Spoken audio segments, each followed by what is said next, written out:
Fırıldaqçı Məmməd ağa. Ancaq ertəsi gün işə başlamaq təzə müstəntiqə müəssər olmadı. Səhər Adilə prokurorun kabinetini açıb içəri girdi. Axşamdan etdiyi qeydlər haqqında məlumat vermək istədi. Prokuror onun sözünü ağzında qoydu. Yoldaş Paşayeva, Lalazar İsmayılovun öldürülməsi haqqında dayandırılmış iş barəsində sonra danışarıq. İndi isə vacib məsələ var. Böyük xanım Kazımova adlı bir qadının evini yarıblar. Milis bölməsinə kömək lazımdır. Müstəntiqlərimizin başı başqa işlərə qarışıb. Biz bu işə səni göndərməyə qərar almışıq. Yaddan çıxarma ki, bu sənin ilk işindir. Tələsmə, səliqə ilə iş gör. Rayon Milis şöbəsinin təzə rəisi Mayor Rəsulov yoldaşla məsləhətləş. Çox təcrübəli işçidir. O uzun müddət Bakı Milis İdarəsinin Cinayət Axtarış Şöbəsinin baş operativ müvəkkili vəzifəsində çalışıb. Biz istəyirik ki, sən bu ev oğrularını tapasan. Sənə müvəffəqiyyət arzulayırıq. Adilə sevincək ayağa qalxdı. Prokuror təşəkkür etdi. Sağ olun, yoldaş Seyfullayev. Mən sizin etimadınızı doğrultmaq üçün var qüvvəmlə çalışacağam. Təzə müstəntiq Böyük xanım Kazımova ilə Milis şöbəsində söhbət etdi. Böyük xanım qaş-gözünə sürmə çəkən, görünür pudranı və qırmızı boyanı çox sevən qadınlardandı. Qiymətli parçadan don geyinmişdi. Ancaq bu paltar səliqəsiz tikildiyindən kisə kimi onun çiyinlərindən asılmışdı. Ağzında qızıl dişlər, qulaqlarında brilyant sırğa, boynunda isə mirvari parıldayırdı. Sol qoluna qızıl saat, sağ qoluna isə bilərziyi taxmışdı. Adilə adi protokol sorğu-sualından sonra dedi. İndi isə Böyük xanım bacı, evinizin necə oğurlanmasını mənə danışın. Tələsməyin, yaxşı-yaxşı fikirləşin. Ən əhəmiyyətsiz saydığınız şeyləri belə nəql edin. Çünki sizin əhəmiyyətsiz hesab etdiyiniz məsələlər kiçik olsa da bizim üçün əhəmiyyətli olar və işin açılmasına kömək edər. Daha nə danışım, deyə Böyük xanım Kazımova içini çəkə-çəkə söhbətə başladı. Dünən milis leytenantına hamısını dedim. İndi bir də təkrar edirəm. Mən təzə teatrın yanında 5 mərtəbə evin qarşısında Yaşıllıq küçəsində 10 nömrəli evdə yaşayıram. Sırağa gün səhər bazara getmişdim. Kəş sağ getməyəydim. Bazardan qaydanda küçədə andıra qalmış qonşumuz Xeyransiyə rast gəldim.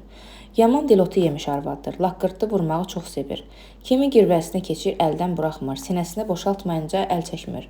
Başladı söhbətə. Mən axmaq da onunla ağız-ağıza verdim. Nə başınıza ağrıdım. Söhbətimiz təxminən yarım saat çəkdi.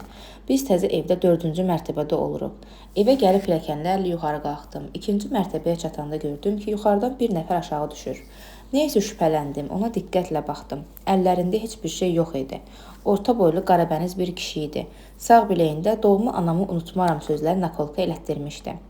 Çənəsində də xal vardı, boz kostyum geyinmişdi. O mənə yol verdi. Mən tez yuxarı qalxdım, tələsik qapını açdım. İlk nəzərdə mənə elə gəldi ki, hər şey öz yerindədir. Şkafı açanda gözlərim kəlləmə çıxdı. Biz pullarımızı şkafın gözündə saxlayırıq. 2500 manata qədər pulumuz vardı. Moskviç maşını almaq üçün yığmışdıq. Pulları yerində görmədim. Şkafın o biri gözündəki boyunbağıma isə əl vurmamışdılar. Mən dərhal pilləkəndə rast gəldiyim həmin kişini yadıma saldım. Pulları onun apardığına əmin oldum. Hayküy salıb qonşuları çağırdım. Dərhal milis şöbəsinə qaçdım. Adilə Paşayeva bütün bu sözləri tələsik deyən Böyük xanım Kazımovanı bir daha diqqətlə nəzərdən keçirdi. Söhbət zamanı o evə oğurlanmış qadına diqqətlə baxıb onun üzünün ifadələrini öyrənirdi. Paşayevaya elə gəlirdi ki, bu qadının ifadəsində səmimiyyət yoxdur. O nəyi isə gizlədir, həqiqəti demək istəmirdi. Müstəntiq belə bir sual verdi. Deyin görək, sonra həmin kişiyə rast gəlmədiniz? Xeyr, mən onu heç yerdə görmədim. Siz onu bir də görsəz tanıyarsınız? Əlbəttə, mən onu ömür boyu unutmaram, çünki o mənim ürəyimə dağ çəkib, bütün var-yoxma aparıb. Böyük xanım bacı, sizə daha bir sualım var. Deyin görək, siz oğru ilə pilləkəndə rastlaşarkən necə oldu ki, ani bir görüşdə onun bütün sir-sifətini və geyimini yadınıza saxladınız? Burada çətin nə var? Dedim ki, mən ondan şübhələndim, ona görə də diqqətlə üzünə baxdım. Bir də doğrusunu bilmək istəsəz, mən hər şeylə maraqlanan qadınam. Bəlkə siz onu əvvəllərdə tanıyırdınız? Yox, elə şey olar. Böyük xanım bacı, bəs nə əcəb oğru şkafdan başqa qiymətli şeylər aparmayıb? Mən nə bilim, mən onun yanında deyildim. Mən olsaydım aparardım. Oğurluğun böyüyü və kiçiyi olmaz ki, gördün yemək, ta nə demək? Adilə Paşayeva heyrətlə Böyük xanıma baxdı. Öz-özünə dedi. Buna bax, deyirsən özü elə əsil ələyir adamdır. Başqasına böhtan atır, kim bilir, bəlkə elə bütün mal dövləti oğurluqda əldə edib. Müstəntiq qaşqabağını sallayıb soruşdu. Yəni doğrudan oğurlayıb aparardınız? Böyük xanım Kazımova sarsaqlığını başa düşüb zarafata saldı. Lap gizləmişəm, heç özüm bilmirəm nə danışıram. Zalım oğlu zalım, mən elə bir od vurub ki, ağlım başımdan çıxıb. Heç yadıma düşmür. Mən nədən danışırdım?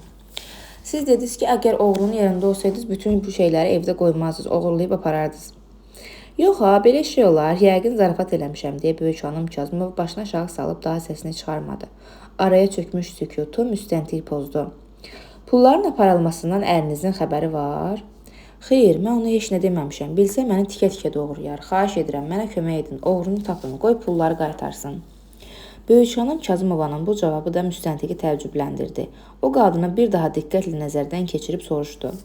Böyük xanım bacı, əriniz nə üçün gərəksiz öldürsün? Sizin təqsiriniz nədir? Bədbəxt hadisə hamıya üz verə bilər. Böyük xanım qızardı. Nə cavab verəcəyini bilmədi. Bir qədər fikirləşib dedi. Mənə ona görə öldürər ki, deyər ki, harda bütün günü batıb qalmısan ki, evə aparıblar. Xahiş edirəm, yalvarıram, yazdıqam, mənə kömək edin. Aydındır böyük xanım bacı, biz oğrunu taparıq. Ancaq gərək mən əvvəlcə sizin evinizi görüm. Evimizdə görməli bir şey yoxdur. Dünən milis leytenantı bir nəfər ekspertlə gəlmişdi. Qapının kilidini yoxladılar. İt də buraxdılar. Ancaq bir şey çıxmadı. Eybi yoxdur. Mən də evinizə baxmaq istəyirəm. Yarım saat sonra müstəntiq Paşayeva böyük xanım Kazımovanın mənzilinə gəldi. Otaqları diqqətlə nəzərdən keçirdi. Sonra dedi. Təəccüblüdür. Çox təəccüblüdür. Evinizdə gör nə qədər qiymətli şey var. Oğru isə bunları aparmayıb. Deyin görə əriniz harda işləyir. İnşaatçıdır, Bakıya su kanalı çəkir. Bəs vəzifəsi nədir? Tikinti rəisidir. Xeyr, adi prorabdır. Deməli iş icraçısıdır. Bəli, iş icraçısı. Adilə Paşayeva yenə təəccübləndi. Otaqdakı Riga mebelinə, büllur və gümüş şeylərlə dolu bufetə, bahalı televizora, radio qəbul edicə, maqnitofona baxan Adilə öz-özünə fikirləşdi. Təəccüblüdür, adi iş icraçısı bu qədər mal dövləti hardan alıb? Adilə əlavə suallar verdi. Böyük xanım bacı, ərinizin neçə yaşı var? 45. Qabaqlar harda işləyirdi? Ev tikintisində. Adı, familiyası nədir? Kazımov Ələsgər. Ali təhsillidir. Xeyr, texnikum qutarıb, institutda oxumaq istəyirdi. Ancaq işdən macal tapa bilmədi. Bəlkə Ələsgərə bu mal dövlət atasından qalıb deyə təzə müstəntiq düşündü. Bu fikri yoxlamaq üçün soruşdu. Böyük xanım bacı, qaynatanız varmı? Xeyr, rəhmətə gedib. Çoxdan? 1 ildir. Harda işləyirdi? Mədəndə neft çıxarırdı. Adilə Paşayeva ev sahibində şübhə oyatmamaq üçün dərhal özünü ələ aldı.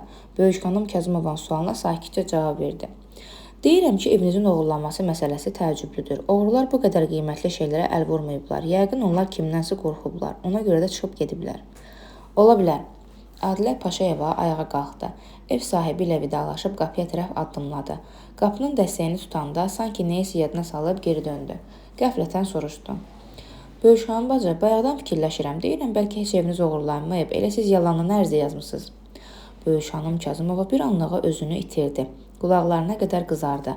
Bunu biruzə verməmək üçün əlindəki açarları qəsdən yerə saldı. Yavaşca əyilib onları yerdən qaldıra-qaldıra özünü güclə ələ aldı. Birdən hirsləndi.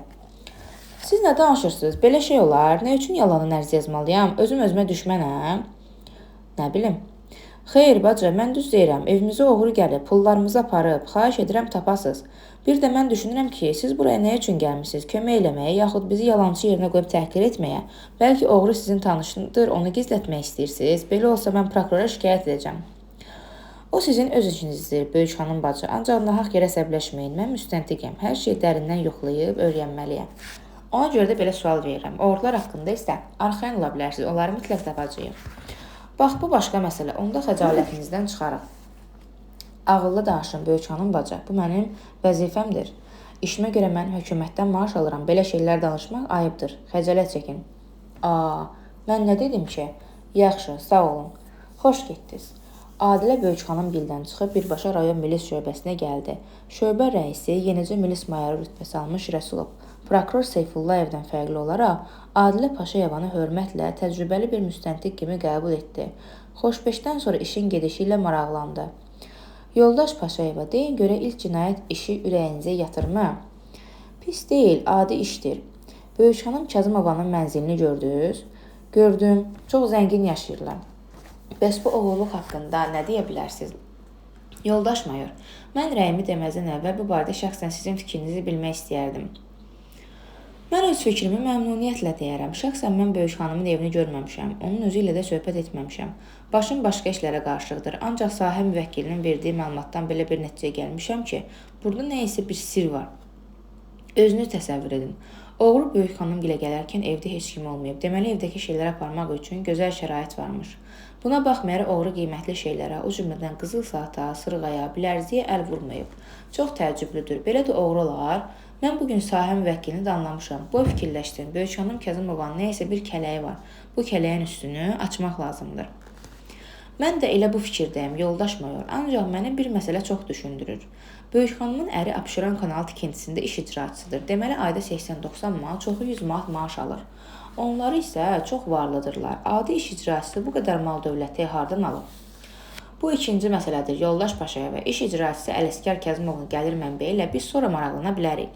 İndi isə biz birinci növbədə evin oğurlanması haqqında düşünməliyik. Bu barədə fikriniz nədir? Fikrim dağınıqdır. Mən bir şey aydınlaşdırmaq istəyirəm. Deyin görə evin oğurlanması haqqında Böyük xanım Kazımovadan ərizə alınan vaxt sahə müvəkkili ilə birlikdə oraya ekspert gedibmi? Bəli, gedib. Bir şey tapa bilib. Qapının kilidində heç bir iz aşkara çıxarmayıb. Ancaq qapının dəstəyində və taxtasında barmaq izləri tapılıb. Bu izlərin şəklini çəkib. Şəkillər hazırdır. Ekspert söz verib ki, gündüz saat 2-yə qədər hazırlasın deyə mayor Rəsulov saatına baxdı. Ekspert çox səliqəli adamdır. Söz verdi, yerinə yetirəcək. Mən əminəm ki, yarım saatdan sonra şəkilləri ekspertdən almaq olar. Bu lap yaxşı oldu, yoldaş mayor. Adilə Paşayeva ayağa qalxdı. Sağlıqla qalın. Mən gedim ekspertdən şəkilləri alaram. Nahaq yerə zəhmət çəkməyin. Sahə müvəkkili gedib şəkilləri gətirər. Özüm getsəm yaxşıdır. Həm ticarət, həm də ziyarət. Bəlkə ekspertin yanında yeni bir şey öyrəndim. Nə deyirəm, gedin. Ancaq sonra mənimlə məsləhətləşməyi unutmayın. Arxayın olun. 2 saat sonra Adilə Paşayeva elmi-texniki ekspertiza laboratoriyasından geri qayıtdı. O uşaq kimi sevinirdi. Təzə müstəntiq mayor Rəsulovun kabinetinin qapısını açıb içəri girəndə onun üzü gülürdü. Rəsulov özünü bilməməzliyə vurub soruşdu. Nə oldu yoldaş Paşayeva, şəkilləri aldınız? Təzə müstəntiq sevincini gizlətmədi. Gülə-gülə dedi. Nəinki şəkilləri aldım. Hətta Böyük xanım Kazımovanın mənzilinin qapısının aşkar edilmiş barmaq izlərinin kimə aid olduğunu da müəyyən etdim. Kimdir? Məmmədağa Əcəlov adlı bir nəfərdir. Heç bir ictimai faydalı əməllə məşğul olmur. Məmmədağa Əcəlov, bu ad mənə tanış gəlir. 30 yaşlı bir kişidir. 2 dəfə məhkəmə məsuliyyətinə cəlb edilib. Hə, tanıdım. O məşhur fırıldaqçıdır. Sənəti adam aldatmaq, saxta brilyant, mirvari və qızıl satmaqdır. Bax, yoldaş mayor, həmin Məmmədağa Əcəlov Böyük xanım Kazımovanın evinə oğurluğa gəlib. Ola bilməz. Nə üçün yoldaş mayor? Ona görə ki, Məmmədağa Əcəlov ömründə oğurluq etməyib, etməzdi. O ancaq fırıldaqçılıqla məşğul olub. Bu işi özünə sənət seçib. Deməli, Böyük xanım Kazımova yalan deyir. Əlbəttə yalan deyir. Onun evinə oğru Məmmədağa deyil, fırıldaqçı Məmmədağa gəlib. Bəs fırıldaqçı Məmmədağa Əcəlov Böyük xanımın evinə nə üçün gəlib? Əlbəttə onu aldatmağa, saxta brilyant və yaxud qızıl satmağa. Siz düz deyirsiniz, yoldaş mayor. Mən Böyük xanım Kazımova ilə söhbət edəndə o oğrunun nişanələrini aydın izah etdi. Elə bil ki, Böyük xanım Məmmədağa ilə bir neçə dəfə görüşüb danışıb. Halbuki özünün dediyinə görə o Məmmədağını yalnız bir dəfə pilləkəndə təsadüfən görüb. Bundan əlavə, əgər Məmmədağa Böyük xanımın evinə oğurluğa gəlsəydi, təkcə pulları deyil, başqa qiymətli şeyləri də aparardı. Doğrudur, yoldaş müstəntiq. Deməli, Məmmədağını axtarıb tapmaq, Böyük xanım Kazımova ilə isə bir daha söhbət etmək lazımdır. Mən də elə bu cür hərəkət etmək istəyirəm. Gəlin belə edək. Məmmədağa Əcəlova tapıb gətirməyi sahə müvəkkilini tapşıraq. Siz isə Böyük xanımla söhbət edin. Oldu, yoldaş mayor. Dayanın, gərək şöbədə Məmmədağanın şəkli olsun, deyə mayor Rəsulov ayağa qalxıb kabineti tərk etdi. Bir neçə dəqiqədən sonra geri qayıtdı. Əlində tutduğu bir dəstə şəkillərdən birini ayırıb Adilə Paşayevaya uzatdı. Budur, bu da Məmmədağa Əcəlovun şəkli. Təzə müstəntiq şəkli Rəsulovdan alaraq diqqətlə nəzərdən keçirdi. Ucadan dedi. Odur, özüdür ki var. Nədən bildiniz? Böyük xanımın izahatından, çənəsində xal da var. Lap yaxşı deyə mayor Rəsulov sahə müvəkkilini çağırdı. Məmmədağa Əcəlovun şəklini ona verib dedi. Bu adam fırıldaqçıdır. Yuxarı məhəllədə sənin sahəndə olur. Bəlkə tanıyırsan. Tanımırsansa ünvanlar bürosuna yaşadığı yeri öyrən. O bir qadını aldadıb pulunu əlindən alıb. Adətən fırıldaqçılar belə işlərdən sonra 1-2 gün gizlənirlər. Sonra müəyyən bir müddətə Bakını tərk etməyə tələsirlər. Başqa şəhərlərdə kef edirlər. Buna görə də çalışmaq lazımdır ki, Məmmədağa Əcəlov Bakıdan çıxıb getməmiş evində yaxalansa. Baş üstə yoldaş mayor, mən onu tanıyaram. Əmriniz yerinə yetiriləcək. Sahə müvəkkili getdikdən sonra təzə müstəntiq Rəsulova müraciət etdi. İndi təkcə bir məsələni müəyyən etmək qalıb. Hansı məsələni? Məmmədağa Böyük xanıma nə satıb? Brilyant yaxud mirvari? Bunu Böyük xanımın özü deyər. Məmmədağa ilə elə keçdikdən sonra o da gizlətməz. Ancaq bunu biz özümüz də müəyyən edə bilərik. Böyük xanım nə qədər pul verib? 2500 manat. Bu pul mirvarı üçün çoxdur. Deməli Məmməd ağa Böyük xanıma brilyant satıb. Aydındır yoldaş mayor. Köməyə görə sağ olun. Mən Böyük xanım ilə gedirəm. Uğur olsun. Yarım saat sonra təzə müstəntiq yenidən Böyük xanım ilə gəldi. Ev sahibi müstəntiqi görəcək tez yerindən qalxdı. Nə oldu yoldaş müstəntiq? Bir şey öyrənə bildiniz? Bəli, öyrəndim. Oğru tapıldı. Tapılmayıb. Ancaq axşama qədər tapılar. Artıq biz onun kim olduğunu bilirik. Bundan sonrası asandır. Allah sizdən razı olsun. Bu bizim borcumuzdur. Mən ancaq bir şey başa düşmürəm. Siz nə üçün Milli Şöbəsində evinizin oğurlandığı haqqında yalandan ərz yazmısınız? Axı eviniz oğurlanmayıb. Böyük xanım Kazımova rəng verib rəng aldı. Qulaqlarına qədər qızardı. Pıçıltı ilə soruşdu. Mən yalandan ərz yazmışam. Bu boyda yalan olar. Qonşular şahiddir də. Adilə Böyük xanıma danışmağa imkan vermədi. Tez olun deyin görə pulları nə etmisiniz? Niyə yalan danışırsınız? Bəlkə pulu özünüz gizlətmisiniz. Mən pul zat gizlətməmişəm. Məscid haqqı düzünü deyirəm. Paşayeva bir daha onun sözünü kəsdi. Onda Böyük xanım bacı tez onun brilyantı göstərin. Hansı brilyantı? Saxta brilyantı. Oğru adlandırdığınız Məmməd ağadan 2500 manata aldığınız şüşə qaşlı üzüyü deyirəm. Tez olun gətirin. Böyük xanım Kazımova qar kimi ağardı. Dili güclə söz tuta dedi. Deməli siz işdən xəbərdarsınız? Bəli, xəbərdaram. İndi isə məsələni düz danışın. Deyin görək saxta brilyant satan bu fırıldaqçıya harda rast gəlmisiniz? Necə oldu ki o sizi aldatdı? Böyük xanım jaketinin cibindən güllü dəsmalını çıxardıb gözlərinin yaşını sildi. Hıçqıra-hıçqıra dedi. Mən onlara bazarda rast gəldim. Necə oldu? Məmməd ağa özü sizə yanaşdı. Böyük xanım suala cavab verdi. Axı Məmməd ağa kimdir? Məmməd ağa Əcəlov sizə saxta brilyant satan kişidir. Mən heç bir kişidən brilyant almamışam. Necə yəni almamısınız? Bəs saxta brilyantı sizə kim satıb? Natasha adlı bir qız. Adilə Paşayeva heyrətlə Böyük xanıma baxdı. Təəccübləndiyini gizlətmədən soruşdu. Nə? Nə dediniz? Brilyantı sizə kim satıb? Bəli, qız. Bəs Məmməd ağa sizə nə üçün gəlmişdi? Hə, brilyant qızın idi. O kişi isə mənim şərikim olmaq istəyirdi. Necə yəni şərikim olmaq istəyirdi? Qulaq asın danışım. Mən axmaq özüm öz evimi yıxdım. Kaş mən həmin cümbələrə sağ getməyəydim. Bir qardaşım var, adı Vasifdir. Əziz Xələf oğlandır, yetimdir, atası anasız böyüyüb. Qardaşlarından görəsən, bu üzə gələn payızda ona toy eləmək istəyirik. Hə, nə başınıza ağladım. Səhər qardaşım telefonla zəng vurub dedi ki, axşam bizə qonaq gələcək. Bəli, mən başı batmış da qardaşımı yaxşı qəbul etmək istədim. Tezdən durub bazara getdim, ət, düyü, göyərti aldım. Göyərtinin pulunu verəndə arxadan antika brilyantdır sözlərini eşitdim. Dönüb dala baxdım. Gördüm ki, bir sarışın rus qızı cibindən dəsmala bükülmüş bir şey çıxardıb səliqə ilə geyinmiş cavan bir kişiyə uzatdı. Bu zaman ucadan dedi. Nənəmdən qalıb, Allah ölənlərinizə rəhmət eləsin. Nənəm 2 ay bundan əvvəl vəfat edərkən məni yanına çağırıb bu brilyantı verdi ki, Natasha, əzizim, mənim səndən başqa heç kimim yoxdur. Bu da rəhmətlik babandan qalıb. İndi mən ölürəm, bunu sənə bağışlayıram. Bu çox qiymətli daşdır.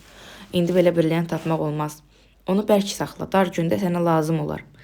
O vaxt daşı yerə bastırıb gizlətmişdim. İndiyə kimi göz bəbəyi kimi qoruyurdum. Ancaq indi pul lazımdır. Zərgərlərə satmağa qorxuram. Birdən deyərlər ki, oğurlamısan. Kim mənə inanar? İndi özünüz bilin, mala baxıb qiymət qoyun. Səliqə ilə geyinmiş kimi mənimlə söhbətlə maraqlandığımı görüb, əlində tutduğu dəsmalı açdı. Dəsmalın içinə bir iri brilyant üzüyü vardı. Üzüyün qaşı günəş şüaları altında işıq saçıb xüsusi gözəlliklə parıldayırdı. Kişi brilyanta heyran qaldı. Ucadan dedi. Bəh, əcəb gözəl daşdır. Azı 5000 manat qiyməti var. Doğrusu yoldaş müstəntiq. Brilyantın parıltısı gözlərimi qamaşdırdı. Bir neçə dəqiqə mat qaldı. Ağlım başımdan çıxdı. Yaxın gəlib mən də brilyantı baxmağa başladım. Bu zaman Böyük xanım Kazımovanın gözləri yaşardı. Öz tamahkarlığı üzündən pulları itirən bu qadına nədənsə müstəntiqin yazığı gəlmədi. O qadının ağlamağa başladığını görüb onu sakitləşdirdi. Böyük xanım bacı, ağlamaq kömək etməz, olub keçib. Gərək ehtiyatlı tərpənəydiniz, fırıldaqçılara qoşulmayaydınız. Darıxmayın, biz onu bugün mütləq tapacağıq. Siz onu hardan tapacaqsınız? Yəqin ki, indi Bakıdan çıxıb gedib. Ola bilər ancaq gec-tez biz onu tapacağıq. Böyük xanım ağlaya-ağlaya dedi. Oğrunu 1-2 aydan sonra tapmağın nə əhəmiyyəti var? O vaxta qədər pulları xərcləyər, üstündən də su içər. Təqsir özünüzdədir Böyük xanım bacı, dəmiri isti-isti döymək lazımdır. Siz gərək əvvəldən məsələni açıb milis işçilərinə danışaydınız. Onlar dərhal fırıldaqçıların izinə düşərlər. İndi 2 gün keçib, yenə gec deyil. Sahə müvəkkili fırıldaqçının ardınca gedib. Mənə belə gəlir ki, 1-2 saatı onu tutub gətirər. İndi isə xahiş edirəm, brilyantı mənə göstərin. Böyük xanım ayağa qalxıb şkafı açdı. Balaca saat qutusuna qoyduğu saxta brilyantı gətirdi. Doğrudur, müstəntiq Adilə Paşayevanın ləlcəvahiratdan başa çıxmırdı. O, almazı adi parıldayan daşdan belə ayıra bilmirdi. Buna baxmayaraq, Paşayeva belə gündüz işığının şüaları altında müxtəlif rənglərə çalan bu daşın saxta brilyant olduğuna inana bilmədim. Üzüyün qaşı çox gözəldir. Adilə üzüyü əlində bir neçə dəfə atıb tutdu, vəznini yoxladı. Sonra səliqə ilə bir qəzetə büküb cibinə qoydu. Müstəntiqin hərəkətlərini diqqətlə izləyən Böyük xanım təlaşla soruşdu. Üzüyü cibinizə niyə qoydunuz? Nəyinizə lazımdır? Fırıldaqçılardan özünüzü yadigar saxlamaq istəyirsiniz? Bunu mağazada ən çoxu 5 manat almaq olar. Bu üzüyü fırıldaqçıları ifşa etmək üçün əsas olacaq. Məhkəmədən sonra belə zənn edirəm ki, bu üzüyü sizə qaytararlar. İndi isə danışın görək sonra nə oldu? Daha nə olacaq? Fırıldaqçılar məni bədbəxt etdilər. Var yoxma apardılar. Şeytan məni yoldan çıxardı. Mən bədbəxt də bu türkülərin yağlı dillərini allandım. Özüm öz əllərimlə pulları gətirib onlara verdim. Böyük xanım bacı, məni işin təfsilatı maraqlandırır. Danışın görək fırıldaqçılar sizin pulunuzu necə aldılar? Ürəyim çox yanıqlıdır bacı, ona görə də baş ağrısı verirəm. Qərəz, səliqə ilə geyinmiş kişi mənim də brilyantla maraqlandığımı görüb qulağımı pıçıldadı. Bacı, bu axmaq qız həmin daşın nə qədər qiymətli olduğunu başa düşmür. Heyfslənirəm ki, çoxlu pulum yoxdur, yoxsa brilyantı təkcə özüm alardım. 1-2 saat ərzində azı 3000 manat qazanardım. Gəlin sizinlə ikilikdə bir iş görək. Bu brilyantı aparıb yaxşı bir zərgərə göstərək, qiymət qoysun. Şərik olaq, qazancı yarı bölərik. Mən razılıq verdim. Səliqə ilə geyinmiş kişi dedi. Bacı, bəlkə əvvəlcə bu brilyantı biz özümüz yaxşı-yaxşı yoxlayaq. Bəlkə eşitmiş olarsınız. Mən yaxşı bilirəm ki, şüşəni ancaq brilyant yaxud almaz kəsə bilər. Gəlin bir şüşə tapıb bu qızın brilyantı ilə onu kəsək, baxaq görək nə olar. Düz deyirsən qardaş deyə mən ona cavab verdim.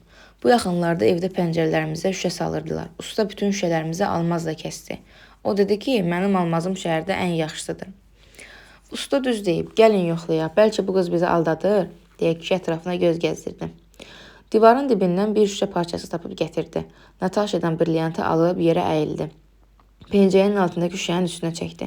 Sonra şüşəni mənə göstərdi. Şüşənin üstündə ağasəlin bir zolaq qalmışdı. Oğlan şüşənin 2 ucundan yapışaraq onu tən yarı böldü. Sevincək dedi.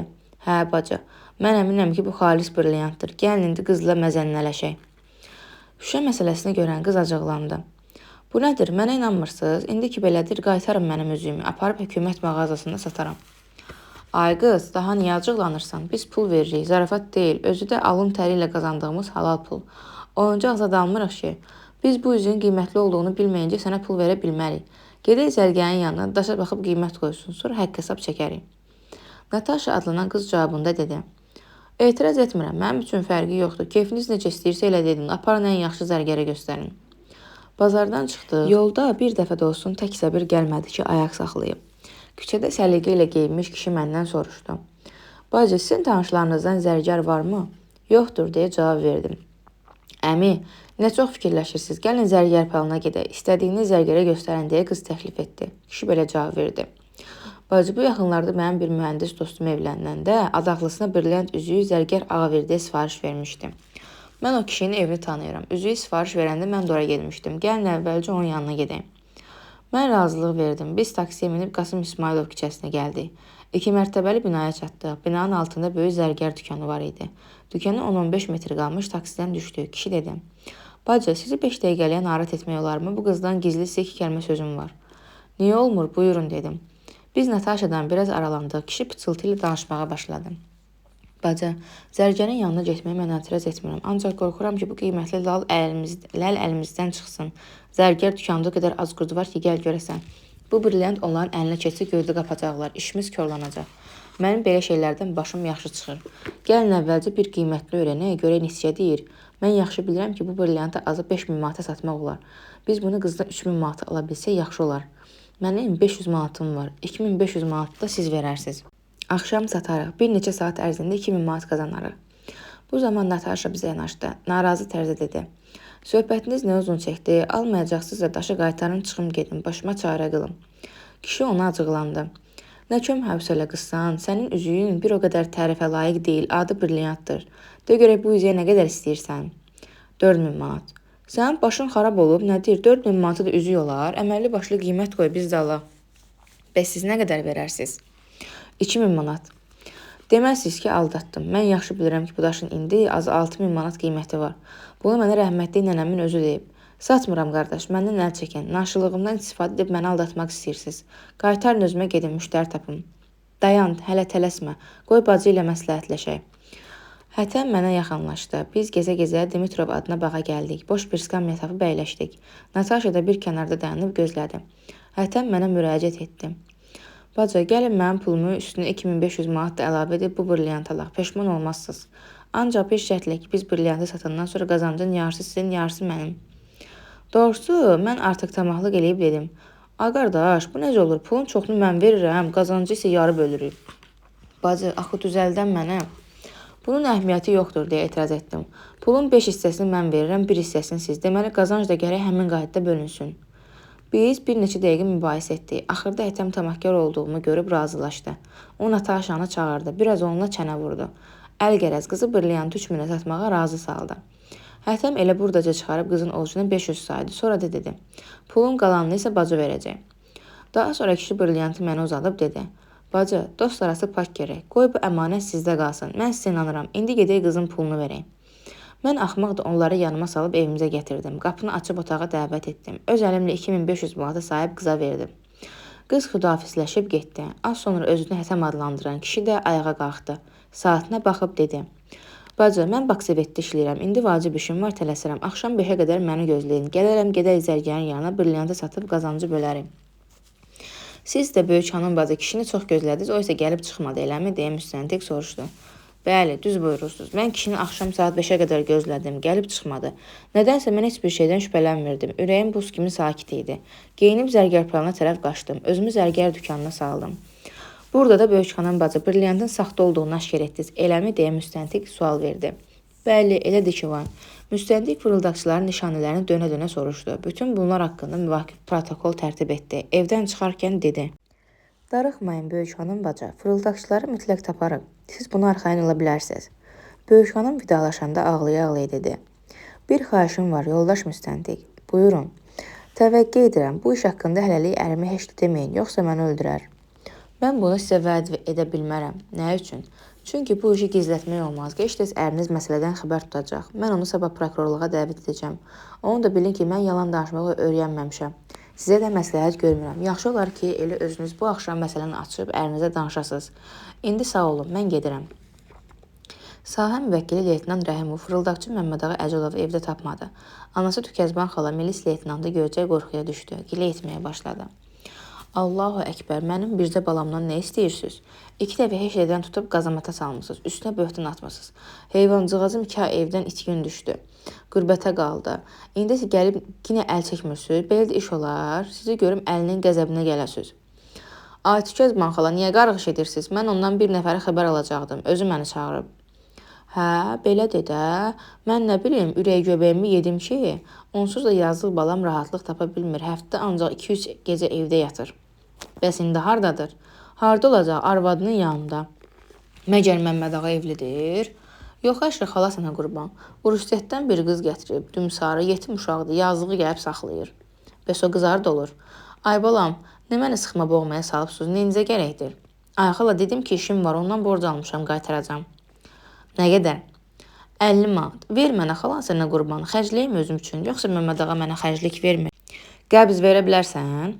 Ay bala, qəbz nədir, zad nədir? Savadım olsaydı məscidin üçün gedirdim, incinar olardım da.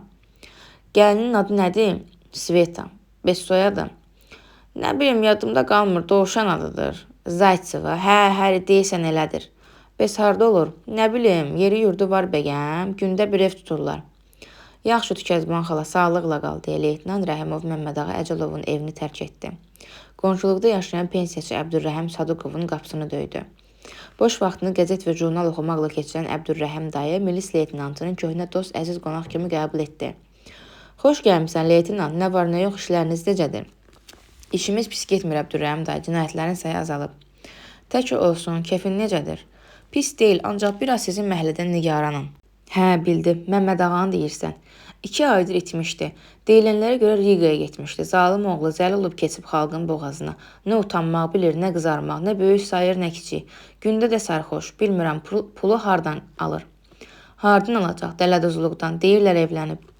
Ona nə var? Hər həftə evlənir. Bu dəfə də özü ilə Moskvadan bir qız gətirib. Deyilənlərə görə özü kimi ələyər adamdır. Gözəlliyinə baxmayaraq üz gözündən oğurluq yağır. Əbdürrəhim dayı, siz o qızı görmüsünüz? Bəli, 2 dəfə söhbət etmişəm. Adı Svetlana, soyadı isə Zaytsevkindir. Məmməd ağanı hardan tanıyır? O dost-aşnalarına deyib ki, Moskvada tanış olub. Oğlumdan soruş, o yaxşı bilir. İndi onları hardan tapmaq olar? Sveta 2 tin aşağıda bazara gedən yolda 35 nömrəli evdə olur. Otaq kirayə götürüblər. Sağ olun Əbdürrəhim dayı. Məmməd ağaya rast gəlsəz tez onun yerini bizə xəbər verin. Baş üstə, əgər onu evdə tapmazsan yerini oğlumdan soruş. Oğlum Drujina Silah ştabının tapşırığını əməl edərək Məmməd ağanı gözdən qoymur. Pul tələsi. Məmməd ağa Əcəlov özünü gah Natasha, gah da Svetlana, gah da Valentina adlandıran bu sarısaç qızla doğrudan da Moskvada tanış olmuşdu. 2 ay bundan əvvəl Məmməd ağa Moskva restoranlarında kef edən günlərdən birində Kursk vağzalının qabağında qəribə bir əhvalatın şahidi oldu. Gündüz Kursk vağzalının qarşısında sarısaç bir qız birdən hönkür-hönkür ağlamağa, fəryad etməyə başladı. Evim yıxıldı, var-yoxum getdi, indi mən nə edəcəm, evə necə gedəcəm? Dərhal qızın ətrafına adamlar toplaşdı. Qız adamların çoxaldığını görüb daha ucadan ağlamağa başladı. Bir ürəyi yumşaq qadın yaxın gəlib soruşdu. Qızım, sənə nə olub? Nə olacaq? Mən bədbəxt oldum. Axı nə olub? Nə üçün ağlayırsan? Bu dəqiqə çamadanımı uğurladılar. Var-yoxum əldən getdi. Pulum da, biletim də çamadanda idi. Kimsən? Hara gedirsən? Tələbəyəm. Grozno şəhərinə gedirəm. Anam ağır xəstədir. Telegram göndərib yazıb ki, halım xarabdır, tez ol gəl. Mən də tələbə yoldaşlarımdan borc edib bilet aldım. İndi mən yazıq anamın yanına necə gedəcəm? Axı bilet çamadanda idi. Ürəyi yumşaq qadın buraya toplaşanlara müraciət etdi. Vətəndaşlar, gəlin bu qıza kömək edək. Ona bilet alıb Groznoya yola salaq. Şəxsən mən 3 manat verirəm. Qızın halına yanan qayğıkeş adamlardan kimi 1 manat, kimi 50 qəpik, kimi 2 manat verdi. 5-10 dəqiqə ərzində 40 manata qədər pul yığıldı. Qadın pulları qıza verib ona yaxşı yol, anasının tezliklə sağalmasını arzuladı. Qız arvada təşəkkür edib bilet almaq üçün vağzala tərəf yollandı. O bilet kassasına yaxınlaşıb növbəyə durdu. 5-10 dəqiqə gözlədi. Sonra vağzaldan çıxıb metro stansiyasına gəldi. Ən çox adam toplaşan yerlərdən birini seçib yenidən ağlamağa, dad-fəryad etməyə başladı. Bu dəfə o Novosibirsk şəhərinə avtomobil qəzasına uğramış qardaşının yanına gedəcəyini bildirdi. Burada da çamadanını itirmiş qız üçün xeyli pul toplandı. Az sonra qız Leningrad vağzalının qarşısında göründü. Bu zaman o bilmədi ki, bir kişi Kursk vağzalından buraya onun bütün hərəkətlərinə göz qoyaraq onu addım-addım izləyir. Bu məşhur Bakı fırıldaqçısı Məmməd ağa Əcəlov idi. Qız yenə də ən çox adam toplaşan yerlərdən birini seçib ağlamağa başlayan zaman Məmməd ağa ona yaxınlaşdı. Ay qız, de görün bu dəfə kimin xəstələnib, atan yaxud baban? Siz kimsiniz, sizə nə lazımdır?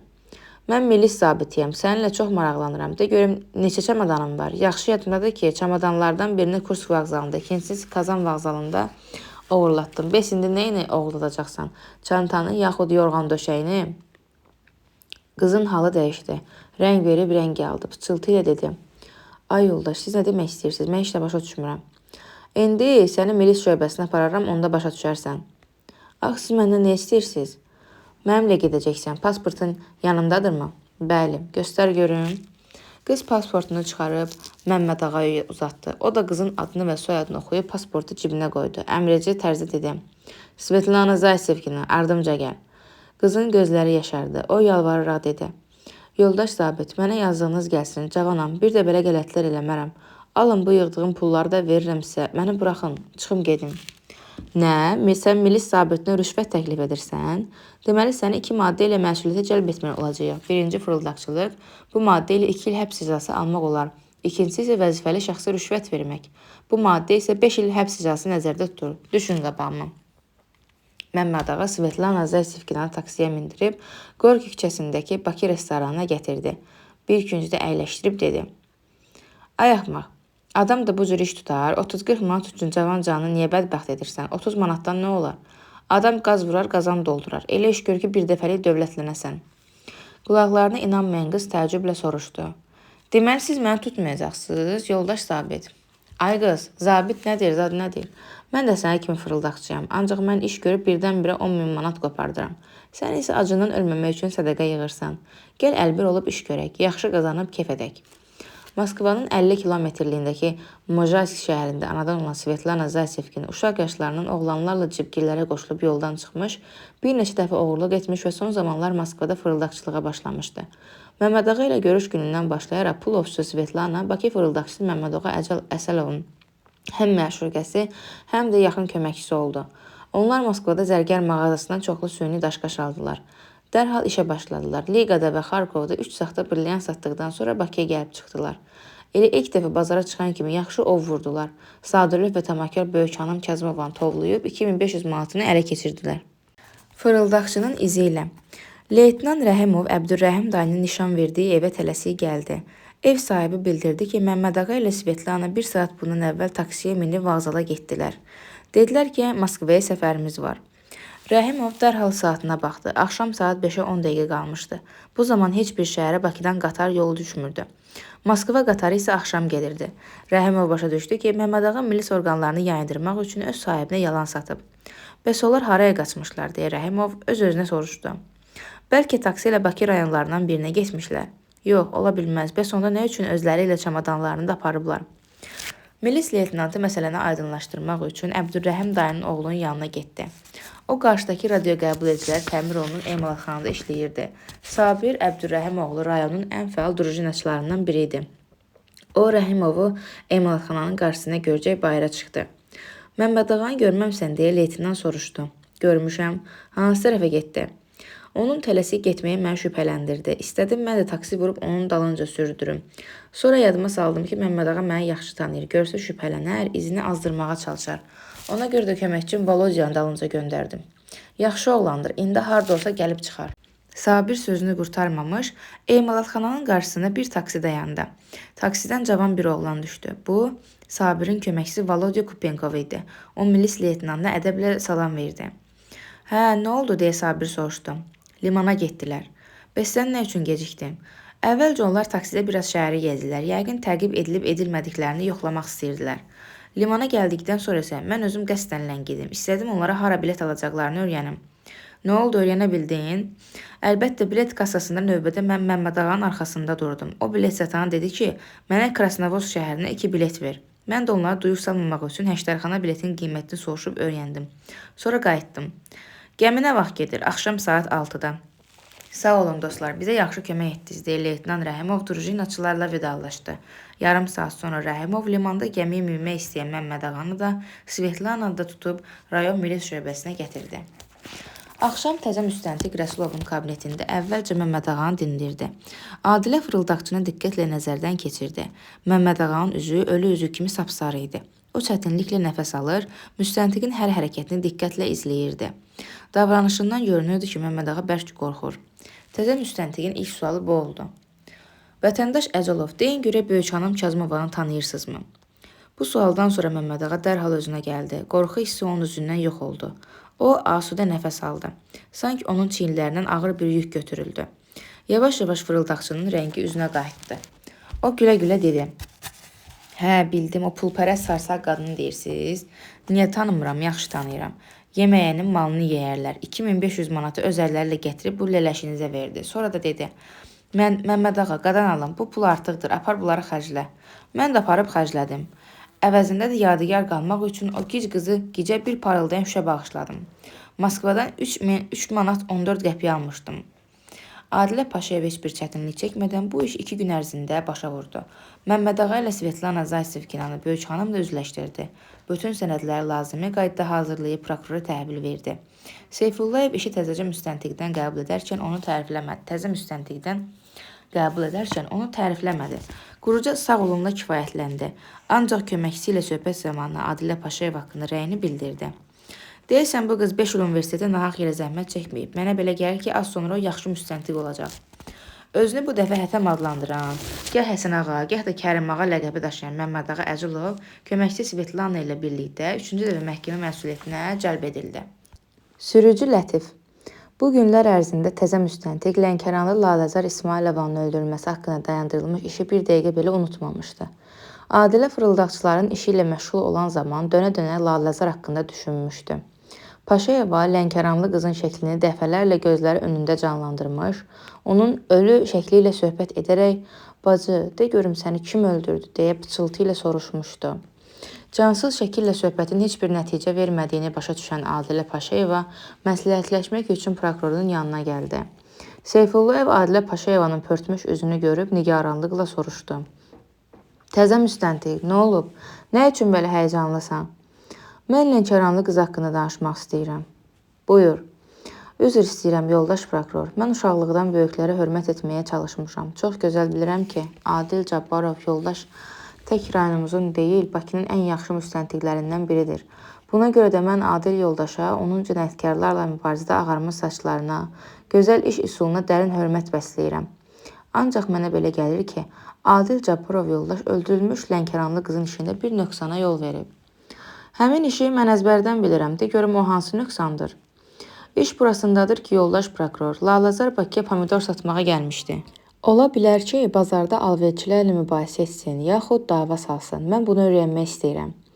"Pis təklif deyil, ancaq Bakıda 17 bazar var. Laləzarın hansı bazarda pomidor satdığını necə öyrənəcəksən?" "Mən telefonla Bazarlar İdarəsinin müdiri ilə bu barədə danışmışam. O deyir ki, kolxoz bazarında mal satmaq üçün adətən tərəzi almaq lazımdır. Tərəzi alanların adları isə xüsusi kitabda qeyd olunur. Yəqin ki, Laləzar Lənkərandan gətirdiyi pomidoru şəhərin mərkəzindəki bazarlardan birində satıb. Odur ki, icazə verin, həmin bazarları bir-bir gəzim. Hələlik 3 gün vaxt istəyirəm." "Hələlik 3 gün. Sonra böyürdən daha 5-6 gün çıxacaq. Get, etiraz etmirəm. Ancaq bil ki, yeni bir hadisə baş versə, yaxud idarəyə lazım olsa, səni dayandırılmış işdən ayıracam." "Mən razıyam, yoldaş prokuror." Adilə əvvəlcə mərkəzi kolxoz bazarına gəldi. Burada bir gün vaxt itirdi. İkinci gün Oktyabr rayonundakı bazarları gəzdi. Bu bazarlarda onun oxu daşa dəydi. Axtarışın 3-cü günü təzə müstəntiqi Hüsnü Hacıyev küçəsindəki qapalı bazara gətirib çıxardı. O çəkinmədən məsələnin olduğu kimi bazar müdiri İskəndər Məmmədova danışdı. Məmmədov çox ağıllı, dünya görmüş bir kişi idi. O müstəntiqi dinləyib dedi. "Bu dəqiqə tapşırıram, iyul ayının jurnalını gətirərlər. Orada kimlərə tərəzi verildiyi aydın göstərilib. İstəsəz mən də sizə kömək edə bilərəm." "Razıyam, yoldaş Məmmədov." Yarım saatlıq birgə əməliyyat gözəl nəticə verdi. Jurnalda göstərilmişdi ki, 26-27 iyulda Lənkəran balıq vətəgəsinin işçisi Laləzar İsmayılovaya özünün həyətyanı təsərrüfatından götürdüyü pomidor satmaq üçün tərəzi verilib. Bazar müdiri dedi. "Şəxsən mən belə bir qızı xatırlamıram. Kənd təsərrüfatı məhsullar satmaq üçün hər gün bazara yüzlərlə adam gəlir. Onların hamısını yadda saxlamaq olmur. Ancaq siz ruhdan düşməyin.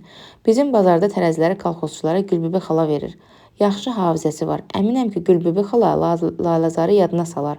Bu dəqiqə onu çağıram, özünüz söhbət edin." 5 dəqiqə keçməmiş Gülbübə xala gəldi. Bu ağbirçək, dolğun bir qadındı. O əvvəlcə salam verib bazar müdirinə baxdı.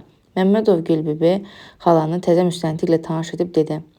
"Gülbübə xala, bu qız qovumunu axtarır. Qovumunun adı Laləzardır. Laləzar iyulun axırlarında bizim bazarda pomidor satıb. Özü də Lənkəranlıdır. Belə bir adam yadına gəlirmi?" "Bıy, qadan alım. Olmuyor o qaraçı qızı deyirsən?" "Hansı qaraçı qız? Ay Gülbübə xala." "Əş o davakar qızı deyirəm, dayına."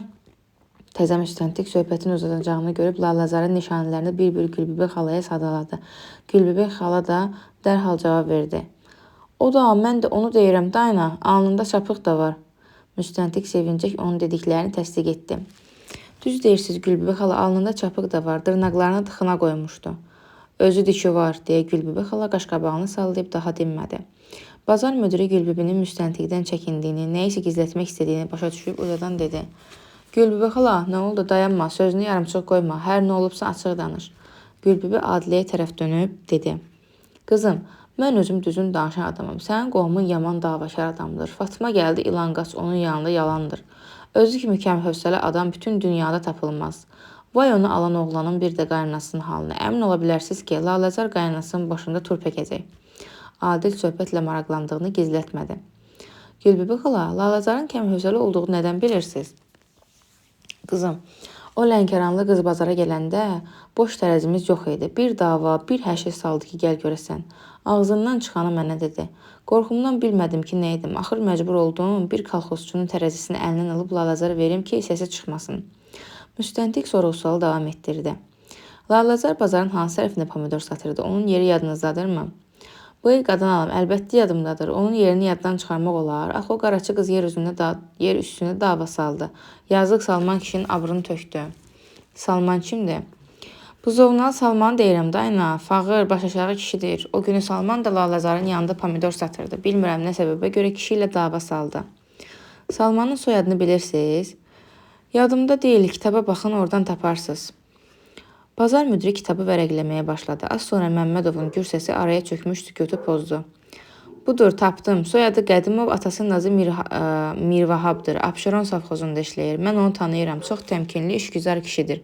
Savxoz müdiriyyəti həmişə kənd təsərrüfatı məhsullarını satmağı ona tapşırır. Müdiriyyət bilir ki, Salman düz adamdır. Pulları son qəpiyənədək savxoz kassasına təhvil verəcək. Müstəntiq yenidən Gülbibə xalaya müraciət etdi. Bəs onların davasının ardı necə oldu? Necə olacaq? Barışdılar. Salman kişi elə bir adamdır ki, ilanla da yola gedə bilir. Lalazar bazarda neçə gün pomidor satdı? 2 gün. Gülbibə xala, siz Lalazarı bir daha görmədiniz? Bıy, niyə görmədin? Qadan alım, gördüm. Ertəsi gün gətirib tərəzini təhvil verdi. Ancaq deyəsən köbudluq etdiyini başa düşmüşdü. Utancaqlıqla başını aşağı salıb, sağ olun dedi. Bilmədiniz, Lalazar bazara tək gəlmişdi, ya yanında başqa adam da vardı. Tək gəlmişdi. Çox qüvvətli qızdır. Pomidor yeşiklərini asanlıqla qaldırıb daşıyırdı. Elə bil ki, dolu yeşik deyil, oyuncaqdır. Bazarda onun yanına gələn olub. Həri, Lalazar bazara gələn günün sabahı alverin qızğın vaxtı bir kişi ilə də dalaşdı. Hayküyü eşidib mən də ora getdim. Salman mənə dedi ki, sürücüdür. Lənkərandan Lalazarın pomidorunu gətirib. Pul haqq hesabları var. Adilə Paşayevanın gözləri sevinclə parladı. O sözünə dedi. Deyəsən kələfin ucu əlimə keçib. Dərhal özünü ələ aldı. Sakit görünməyə çalışaraq soruşdu. Bəs sonra nə oldu? Nə olacaq? Mən Lalazarın qaraçı olduğunu bildiyim üçün təəccüblənmədim. Elə davakar qızın bu cürdə tanış sürücüsü olur dayına. Gülbibə xala, siz sonra sürücüyə rast gəlmədiniz? Xeyr bala, mən onu daha görmədim. Onu bir də görsəz tanıyarsınız? Elə tanıyaram. Nətər adamdır? Gülbibə xala biraz fikirləşdi. Sonra ucadan dedi. Uzunboy, zorba bir kişidir. Üz-gözündən zəhər yağır, enli kürəkdir. Qalın qaşları, burma bığları var. Elə bir zalım olur, Rüstəm Zalın özü diki var. Adam üzünə baxanda qorxuya düşür. Qəsəbədə Adilə savxozun rəhbərləri ilə xeyli söhbət etdi. Savxoz işçiləri Salman Qədimov haqqında ətraflı məlumat topladı. Təzə müstəntiq tərəvəzçilik briqadasının üzvü Salman Qədimovun təmiz adam olduğunu yəqin etdikdən sonra onunla görüşdü. Adilə kim olduğunu və nə məqsədlə gəldiyini bildirib soruşdu. Yoldaş Qədimov, siz Lalazar İsmailovanı tanıyırsınız? Lalazar kimdir? Bu il iyulun 27-sində siz onunla bir yerdə qapalı kolxoz bazarında pomidor satmısınız. Lənkəranlıdır. Alnında çapığı da var. Yadınıza düşdü? Bəli, yadıma düşdü. Necə məgər? Onun haqqında bəzi şeyləri bilmək istəyirəm. Mən Lalazar haqqında nə deyə bilərəm? Cəmi cümlətanı bir gün yarım bazarda pomidor satmışıq. Bircə onu bilirəm ki, o Lənkəranda kiçik bazarda olur. Özünün dediyinə görə balıq və təqəsində işləyir. Böyük həyətyan təsərrüfatı var. Orada xiyar və pomidor yetişdirirlər deyə Salman Qədimov nə isə yadına salıb qəflətən gülümsündü. Nə üçün gülürsünüz Salman dayı? Bəlkə Lalazarla əlaqədar olaraq maraqlı bir şey yadınıza düşüb. Bilirsiniz, mən o qızı nədənsə tez-tez xatırlayıram. Çox istiqamlı qızdır, qaynayıb daşır. Məşəd İbad kimi heç nədən özündən çıxır. Zalım qız elə bil barıt çəlləyidir. Bir söz deyən kimi partlayır. Ancaq ürəyi təmiz adamdır. Tez özündən çıxır, tez də soyuyur. Onun dilini bilmək lazımdır. Mülayim münasibəti çox sevir. Biz onunla birinci gün yer üstündə dalaşdıq. Mən yerimi ona verdim ki, dava salmasın. Mənə dedi ki, Bakı bazarlarında bir nəfər də olsun düz adam yoxdur. Hamınız əl əyirsiniz. Cəmaatın qanunu sorursunuz. Malı baha qiymətə satırsınız. Ancaq özü pomidoru məndən 5 qəpik bağ satmağa başladı. Biz təxminən 1 saat küslü qaldıq. Sonra isə dostlaşdıq. Kəm hövsələ olmasına baxmayaraq yaxşı yoldaşlığı var. Hirsi soyuyandan sonra etdiyi hərəkətlərdən özü də peşman olur. Üzr istəməyə başlayır. Lalazar həmin gün bazara çox hissi gəlmişdi. Sürücülərdən gileylənirdi. Deyirdi ki, zalım uşaqlar 1-2 yeşik pomidoru Lənkərandan Bakıya gətirmək üçün adamın quru-quru dərisini soyur. Buna görə də Lənkəran cəmaatı bol tərəvəz məhsulunu Bakıya gətirə bilmir. Pomidor bostanlarda qalıb xarab olur. Məndən əvvəl Lalazar bazarda kolxozçularla, tərəzi verən Gülbibə xala ilə də savaşmışdı. Sonra hirsi soymamış, mən girəvəsinə keçdim. Ürəyini boşaltdı. Bir saat sonra alverin şirin vaxtında dedi. Salam qardaş, gərək mənə bağışlayasınız, sizə qarşı köbulluq etdim. Çox axmaq xasiyyətim var. Kəm hövsələyəm, nə edim? Ata-anamın yeganə qızıyam, ərköyüm böyüdüblər. Salman Qədimov daha bir söz deməyib dayandı. Adilə soruşdu. Siz ondan nə vaxt ayrıldınız? İkinci gün gündüz saat 3-də artıq biz dostlaşmışdıq. O pomidorları satandan sonra mənimlə səmimi görüşdü. Savxozda işlədiyimi, tərəvəzçiliklə məşğul olduğumu öyrənib ünvanımı götürdü. Dedi ki, Salman qardaş, sizə məktub yazacağam, həm də yaxşı tərəvəz toxumu göndərəcəm. Bazarda Laləzar sizdən başqa kiminlə savaşdı? Sürücü Lətiflə, soyadını bilmirəm, axmaq adam oxşayırdı. 1 manatın üstündə Laləzarın üstünə qışqırdı. Onu pis adla təhqir etdi. Qız da əlini döndüyüm borclu qalmadı. Ancaq bir şey də var ki, çoxlu nalayiq söz işlətdi. Bəs bu davanın axırı nə oldu? Laləzar Lətifə nalayiq sözlər deyəndə bu bığıburma kişi də özündən çıxdı. İstədi elə qızı buradaca yumruqla vursun, lakin özünü güclə saxladı. Bığlarını çeynəyə-çeynəyə dedi. Laləzar, heç eybi yoxdur. Səninlə Lənkərana qaydandan sonra haqq hesab çəkərik. Səni tikə-tikə doğrayıb itlərə yedizdirmək mənə borc olsun. Adilə Paşayeva yerindən dik atıldı. Salman dayının əlindən tutaraq tələsik soruşdu. Bəs sonra nə oldu? Mən onları güclə sakit etdim. Laləzar sürücüyə dedi ki, sən get gündə biri ilə gəzən bacının dərdini çək. Lətif isə onu yenə hədələdi. Dedi ki, Laləzar, səni it kimi gəbərtməsəm, bığımı qırxdıracam. Sonra Lətif bazara qayıtmadı. Bilmirəm, bəlkə də qayıdıblar. Ancaq o çıxıb gedəndə çox hirsli idi. Mən onu bir də küçədə görmədim. Mən Laləzarı danladım. Dedim ki, ayıbdır. Qız söyüş söyməz, yazıqsan. Görürsən ki, dəlisov adamdır, əlindən xata çıxar. Laləzar dedi ki, Salman qardaş, mən onu çox yaxşı tanıyıram. Lənkəranda böyük bazarda olur. Zorbalığına baxma, onun hər neyi var dilindədir. Əlindən bir şey gələn deyil. Lətif Lənkəranda küçədən qorxa-qorxa gedir ki, ayağının altında qarışıq qalmasın. Adamlara isə heç vaxt toxunmur. Siz Lətifi ikinci dəfə harda gördünüz? Bazarın yanında, küçədə. Mən malımı Laləzara tapşırıb çörək almaq üçün bazardan çıxdım. Lətif küçə qapısında bir qadınla dayanmışdı. Lənkərana getmək haqqında söhbət edirdilər. Lətif deyirdi, axşam hava qaralan kimi Bakıdan çıxmalıyıq. Salman da Lətif bazara maşınla gəlmişdi. Maşınla. Nədən bilirsiniz? Mən çörək dükanına qaydanda Lətif bazarın qarşısındakı yük maşınına əyləşib sürdü. Maşında bir neçə sərnişin də vardı. Necə maşın idi? Qaz markalı 3 tonluq maşındı. Adilə Paşayeva sürücü Lətifin nişanələrini Salmandan soruşdu. Bütün bunlar haqqında müvafiq dindirmə protokolu tərtib etdi. Salmana qol çəkdirib şəhərə qayıtdı.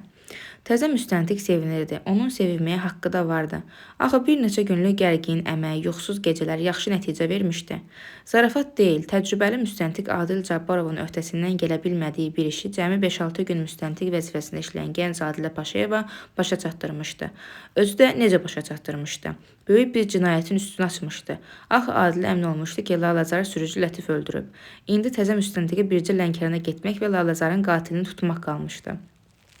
Adilə şəhərə qaydanda hava qaralmışdı. O Sabunçu vağzalının altındakı avtomat telefondan prokuror Seyfullayevin evinə zəng vurdu. Axşamınız xeyir, yoldaş prokuror. Sizi Adilə Paşayeva narahat edir.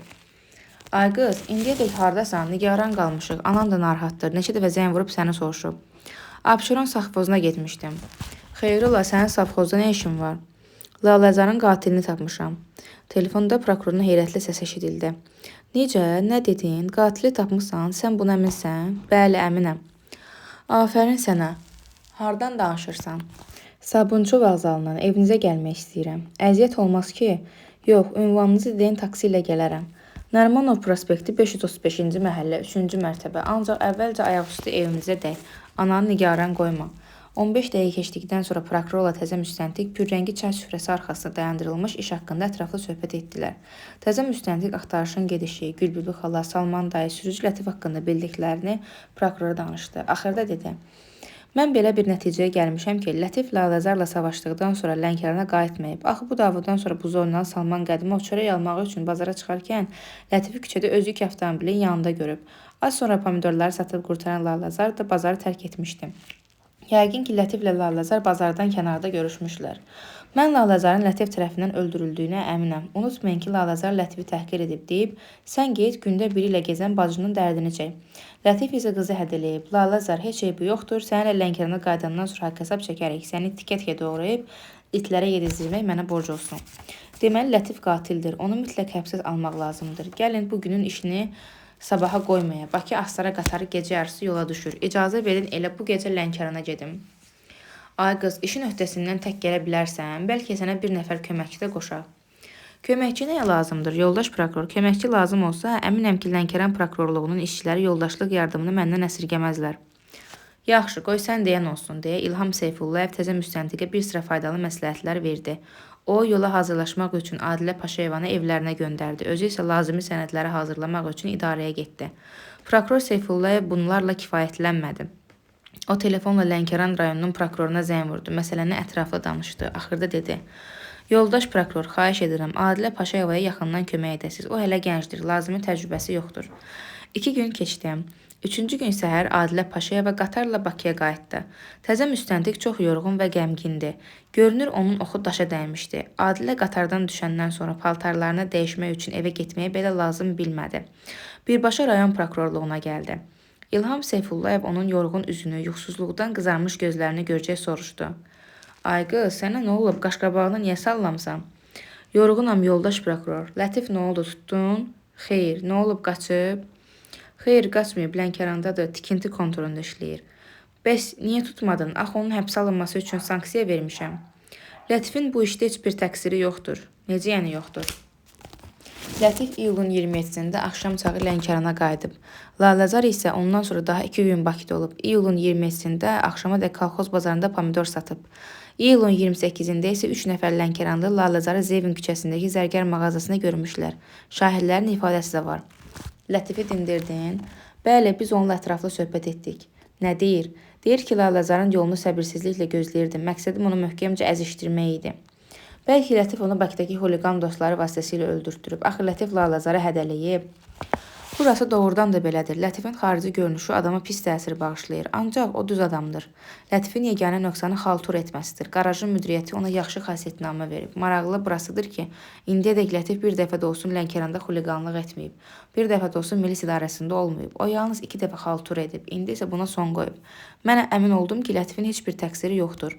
Ona görə də onu həbsə almadım. Prokuror qaşqabağını sallayıb dedi: "Yaxşı, get, istirahət elə. Sabah ətraflı danışarıq." Saxta brilyant. Adilə Paşayeva üçün yenə də yuxusuz gecələr başlandı. Təzə müstəntiq işdə də o, yolda da, gecələr yorğun döşəkdə də xəyala dalır, Lənkəranlı Laləzar haqqında düşünür, onun şəklini qarşısına qoyaraq cansız əkslə uzun-uzadı söhbət edirdi. Belə günlərdən birində təzə müstəntiq Laləzar İsmayılovadan qalmış şeyləri bir daha gözdən keçirdi. Bu şeylər yun örpəkdən, çit paltardan, diktaban ayaqqabıdan, alt geyimindən, 3 tay ipək corabdan, yun jaketdən, adi qol saatından, bir də üzükdən ibarət idi. İlk nəzərdə adama elə gəldi ki, bu üzük qızıldan qayrılıb, ancaq diqqətlə baxdıqda üzüyün sarı metaldan hazırlandığı dərhal aşkar olundu. Üzüyün çox iri bir qaşı vardı. Bu qaş brilyanta bənzəyirdi. Qaş günəş şüaları altında müxtəlif rəngə çalır, xüsusi gözəllikdə parlayırdı. Bu fırıldaqçı Məmmədağanın satdığı üzüyünün tayı idi. Laləzar üzüyü barmağına taxmamışdı. Bir qəzet parçasını büküb cibinə qoymuşdu. Müstəntiq Adil Cabbarov bu qəzeti tədqiq etmiş, iyulun 28-də çap edilmiş Azərbaycan Gəncləri qəzetinin bir parçası olduğunu aşkara çıxarmışdı. Deməli, Laləzar üzüyü iyulun 28-də almış, elə həmin gün yaxud ertəsi gün 3 corab ilə boğulub öldürülmüşdü. Müstəntiq Cabbarov bunlarla kifayətlənməmiş, üzüyün hardan alınması ilə maraqlanmışdı.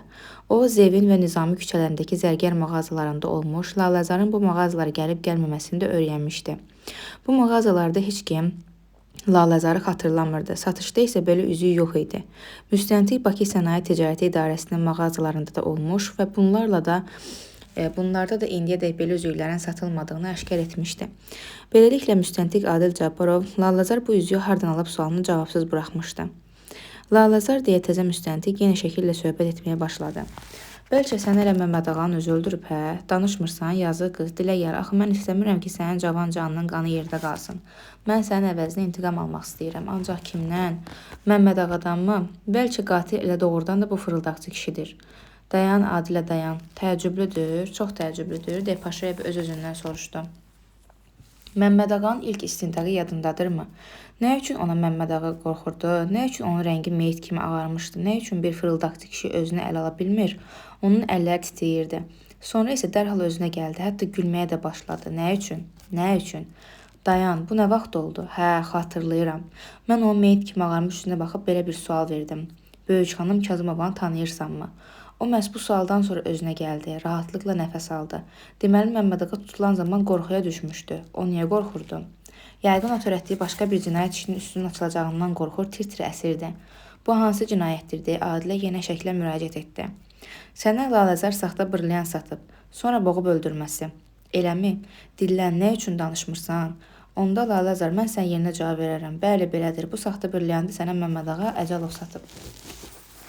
Səhər yorğan döşəyində belə bir qətiyyətə gələn təzə müstəntiq dərhal yerindən sıçradı. Geyinib idarəyə qaçdı. Böyük xanıma satılan üzüyü də, Lalazarın jaketinin cibindən tapılan üzüyü də götürüb diqqətlə nəzərdən keçirdi. Sonra üzükləri dəsmalına büküb Seyfullayevin kabinetinə gəldi.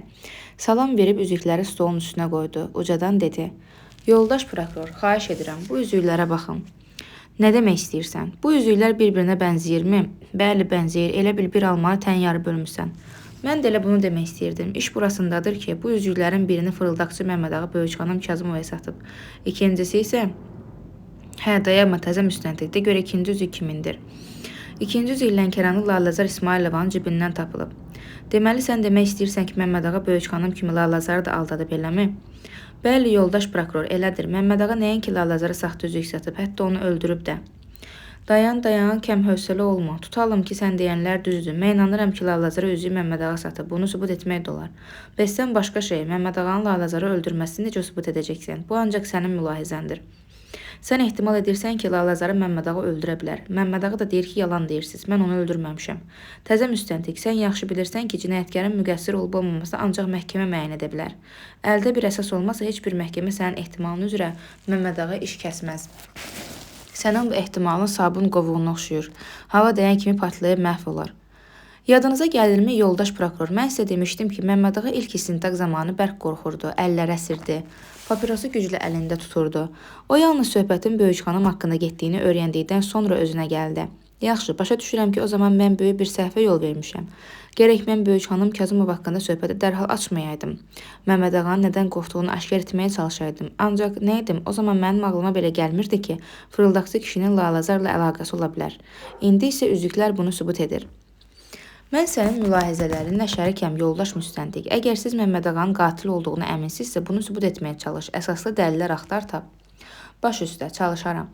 Məmməd ağa ittihamnamənin surətini vermisənmi? Fırıldaqçılığı haqqında? Bəli. İşi sabah məhkəməyə göndərəcəm. İttihamnamənin surətini dünən axşam mən özüm Məmməd ağa verib qol çəkdirmişəm. Məhkəmədə işə nə vaxt baxacaqlar? Bir həftədən sonra. Onda sən işi məhkəməyə göndərmə. Yəqin Məmməd ağa Allahdan istəyir ki, Böyük xanımın işi üstündə 2 il həbs cəzası alıb aradan çıxsın. Beləliklə də törətdiyi böyük bir cinayətin izini itirsin. Buna yol vermək olmaz. Sən əvvəlcə onun məşuqəsi Sveta ilə söhbət elə. Əməlli başlı dəlillər ələ keçirdikdən sonra Məmməd ağadan yapış. Oldu, yoldaş prokuror. Məmməd ağa da mənim otağımda istintaq elə. Mən də köməkçim də bu istintaqda iştirak etmək istəyirik. 10-cu üzük. Sveta, əyləş. Bugün mən səninlə bir müstəntiq kimi deyil, bir bacı kimi söhbət etmək istəyirəm, deyə Adilə Paşayeva milis nəfəri tərəfindən həbsxanadan prokurorluğa gətirilmiş Svetlana Zaysevkanın qolundan tutub yanındakı kürsüdə əyləşdirdi. Sonra onun əlini əlinə alaraq dedi: Bilirsən, Sveta, bu günlər mən sənin haqqında çox düşünürəm.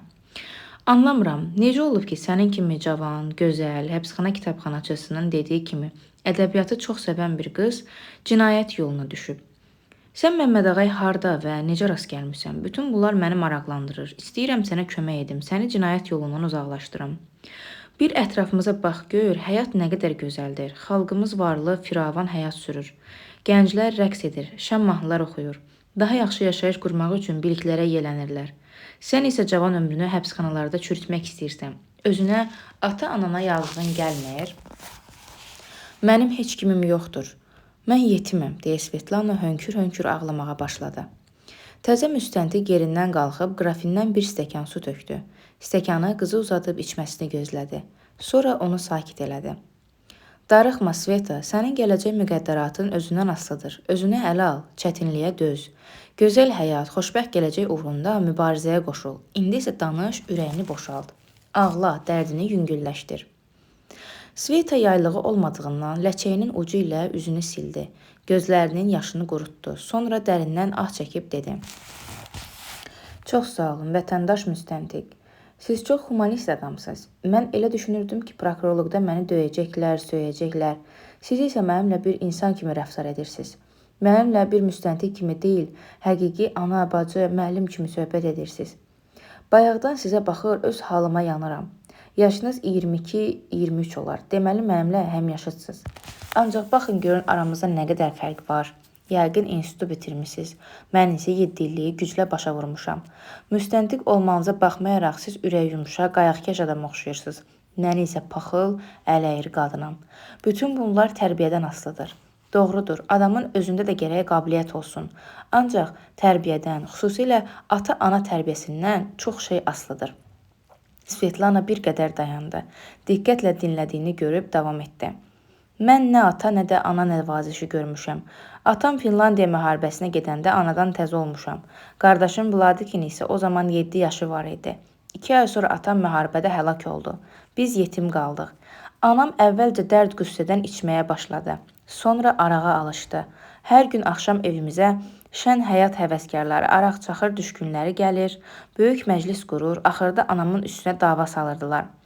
Get-gedə adamlıq simasını itirən anam da nə məndən, nə də qardaşımdan utanıb çəkinmədən gündə bir kişi ilə yaşayırdı. Yaxşı yadımdadır. 15 yaşım tamam olanda evimizə bir kişi qonaq gəldi. Adı Kostya. Ləqəbi isə uzun idi. Mənim həyatımı o korladı. Anamla qardaşım məni sərxoş olana dək içirtdilər. Gecə yarısı isə Uzun Kostya ilə yaşamağa məcbur etdilər. Sonra öyrəndim ki, Uzun Kostya oğrular dəstəsinin başçısıdır. Qardaşım Vladiki də öz təsiri altına alıb. Kostya evimizə gələrkən Vladikə deyirdi: "Qoy axmaqlar bir də ki eşşəklər işləsinlər. Dünya 5 günlükdür, 5-i də qara. Gəz, keyf elə, pulun olmayanda mənim yanıma gəl." Yavaş-yavaş Uzunduraz Kostya qardaşım kimi məni də yoldan çıxardı. Artıq mənim 20 yaşım vardı. Taytuşlarım ali məktəblərdə oxuyur, fabrik zavodlarda sənət sahibi olurdular. Mən isə Kostyanın zülmü altında yaşayırdım. Bir gün Kostya məni bərk döyüb dedi: "İndi təzə dövran başlayır. Heç bir ictimai faydalı əməklə məşğul olmayan, tüfeyle həyat sürən adamlara qarşı mübarizə aparırlar. İşləməyən dişləməz. Sən də işləməlisən." "Lap yaxşı" deyə cavab verdim. "Sabahdan fabrika gedirəm, tikişçiliyi öyrənmək istəyirəm." Kostya acıqlandı. "Axmağın bir axmaq. Kim sənə dedi ki, fabrikaya işə gedəsən? Vallahi səni tikə-tikə doğraram. Ürəyim heç uf da deməz. Sən ancaq mən deyən işə gedəcəksən." O, döyə-döyə mənə fırıldaqçılığı öyrətdi. Müxtəlif şəhərlərdə, vağzalların qabağında Kostya bir tərəfdə dayanır. Mən isə başıma döyüb ağlayır, ətrafıma toplaşanlara deyirdim ki, biletimi və pullarımı oğurlayıblar. Sadəlöv və rəhimdil adamların da mənə yazığı gəlir. Köhnə hesabla 3-400 manat yığıb mənə verirdilər. Kostya yığdığım pulları əlimdən alıb arağa verərək içir, sərxoş olanda isə məni döyüb incidirdi. 5 ay bundan əvvəl Kostyanı da qardaşım Vladiki də ev qarət etmək üçün tutub məhkəmə məsuliyyətinə cəlb etdilər. Onların hər biri 12 il həbs cəzasına məhkum edildi. Məni isə anam evdən qovdu. Dedi ki, "Qızım, çıx get harda istəyirsən yaşa, sən mənə mane olursan." Mən də çıxıb getdim. Bir ay qədər orada-burada qaldım. Yarı ac, yarı tox dolandım. Sonra pulsuzluq üzündən Kostyanın öyrətdiyi işə, fırıldaqçılığa başladım. Nədənsə fabrikdə işə girmək heç yadıma belə düşmədi. İlk dəfə təzə pul ilə 40 manat pul yığdım.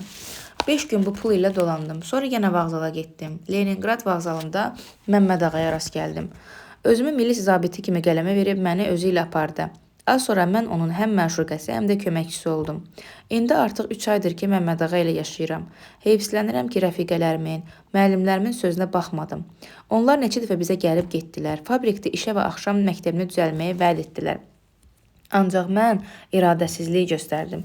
Kostyanın qorxusundan onların yaxşı təkliflərini rədd etdim. Svetlana Zaysevkina yenə də ağladı. Adilə onu sakit etdi, yaxına gəlib qızın yanında oturdu. Sonra dedi: "Sakit ol Svetlana, özünü ələ al. Sən gərək rəfiqələrinin sözünə baxıb düz yola qaydaydın. İndi daha evslənməyin, tez-tez ağlamağın mənası yoxdur. Zərərin yarısından dönmək də gec deyil. Sən hələ cavansan. Oxumaq, sənət sahibi olmaq, özünə münasib təmiz ailə qurmaq üçün sənin hər cür imkanın var. Hər şey sənin özündən asılıdır." "Düz buyurursuz. Ancaq bütün bunları mən necə əldə edə bilərəm? Axı mən cinayətkaram." "Ən əsası Svetlana, düz yola namuslu əməyə qayıtmaqdır. Bundan sonra isə sən həm sənət, həm də bilik əldə etməyin, həm də təmiz ailə qurmağın üçün hər cür şəraitin və imkanın olacaq. Lakin bütün bunlar asanlıqla əldə edilə bilməz. Çalışmaq, həm də çox çalışmaq, tər tökmək, heç bir şeydən qorxmamaq, hər müvəqqəti çətinliyə dözmək lazımdır." "Mən bunlara hazıram." "Lap yaxşı. İndi Sveta, gəl söhbətimizi davam etdirək. Axı sən heç demədin, Məmməd ağa ilə birlikdə Böyük xanım Kazımova 2500 manata satdığınız üzüyü hardan almışdınız?" "Moskvada Mayakovskiy meydanında Safiya restoranının yanında bir zərgər mağazası var. Bu üzüklərin birini həmin mağazada 3 manat 14 qəpiyə satırlar. Məmməd ağa mənimlə tanış olduqdan sonra biz Leningrad vağzalında taksiyə minib Bakı restoranına gəldik. Nahardan sonra həmin zərgərlik mağazasına girdik. Məmməd ağa üzüklər alarkən dedi ki, bu şüşələrin hər biri bizə 100 dəfədən çox qazanc gətirəcək. Sveta, yadına sala bilərsənmi, Məmməd ağa neçədən özü aldı? Bu mənim çox yaxşı yadımdadır, 10 dənə. Məmməd ağa mənə dedi ki, çıxar 10 dənəsinin pulunu ver. Mən kassaya gedib 31 manat 40 qəpiklik çek vurdurdum. Bəs o üzüklər nə oldu? Birinə ilə Məmməd ağa ilə tanışlığımızın ikinci günü Rigada bir Sadilov qadını 300 manata satdı. O pul ilə Xarkova gəldi. İkinci üzüyü burada bir professor arvadına 400 manata bəndlədi. Üçüncü böyük xanıma qismət oldu. 6 isə həbsə alınan zaman çamadanda idi. 6, o da 3, elədi 9. Bəs 10-cu üzüyə nə oldu? 10-cu üzüyü nə vaxt və kimə satmısınız? Axı sən dedin ki, 10 üzüyü almısınız, deyə təzə müstəntiq soruşdu. 10-cunu Məmməd ağa aparıb. Düz danışmırsan Sveta, mən bilirəm ki, 10-cu üzüyü xeyli bundan əvvəl səninlə Məmməd ağa Laləzar adlı bir qıza satıbsınız. Laləzar kimdir? Lənkərandan gələn bir balıqçı qızdır.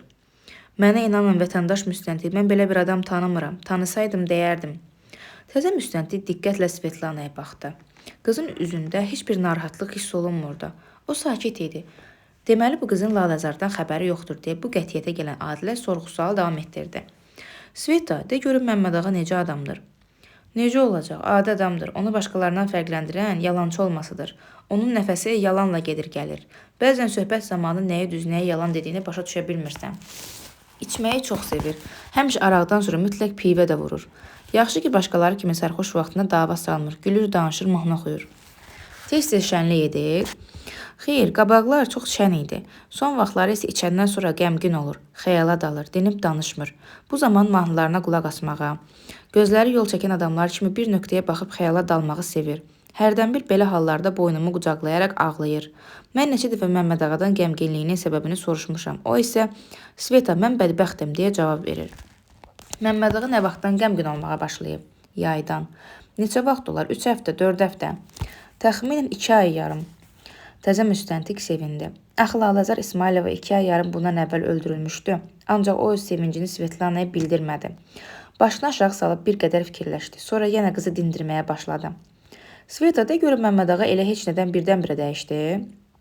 Xeyr, bir gün gündüz o harasa getdi. Gecəyə də gəlib çıxmadı. Mən nigaran qaldım. Gecə yarısı tanımadığım bir gənc pəncərəni döyüb dedi. Məmməd ağa vacib bir iş üçün Xarkova gedib 10 gündən sonra qayıdacaq. Məmməd ağa doğrudan da 10 gündən sonra qayıtdı. Mən onu tanımadım. Rəngi ağarmış, arıqlamış, yoxsuzluqdan gözləri qızarmışdı. Elə o vaxtdan qəmginliyə başladı. Əcəlov Xarkova nə vaxt getmişdi? Təxminən iyulun axırlarında. Qayıdandan sonra hər gün içməyə, sərxoşluq etməyə başladı. Məmməd ağa gecələr sayıqlayırmı? Xeyr, ancaq tez-tez diksinir. Belə vaxtlarda yatağından qalxıb geyinir, papiros yandıraraq otaqda gəzişir. Bəzən həyətə də çıxır, sonra təzədən yatır. Sveta, sənə daha bir sualım var. Buyurun. Məhkəmə sənə icbari iş versə, sən düz yola qayıdarsan? Svetlananın gözləri yenidən yaşardı. O pıçıltı ilə dedi. Bəli, mən həbsə alınan gündən hər dəqiqə, hər saat bu barədə düşünürəm. Mən namuslu həyata qayıtmaq istəyirəm. Başqaları kimi sənət sahibi olmaq, qorxu bilmədən yaşamaq, an olmaq istəyirəm. Ancaq bu mümkündürmü? Mən görün nə qədər cinayət işləmişəm, neçə adam aldatmışam, neçə qadını gözyaşlı qoymuşam. Təqsirimdən keçərlərmi? Keçərlər, Svetlana, keçərlər. Mən belə düşünürəm ki, sənin tərbiyəni bir zavod kollektivində tapşırmaq olar. Fəhlə kollektivi isə mütləq səni düz yola qaytarar. 3 corab. Svetlana Zaysevkina ilə söhbətdən belə görünürdü ki, Laləzar İsmailovanı doğrudan da Məmməd ağa Əcəlov öldürüb. Bunu sübut etmək üçün əldə əsas da vardı. Bu ancaq prokuror Seyfullayev tərəfindən müdafiə edilən və müstəntiq Paşayeva tərəfindən irəli sürülən bir ehtimaldır.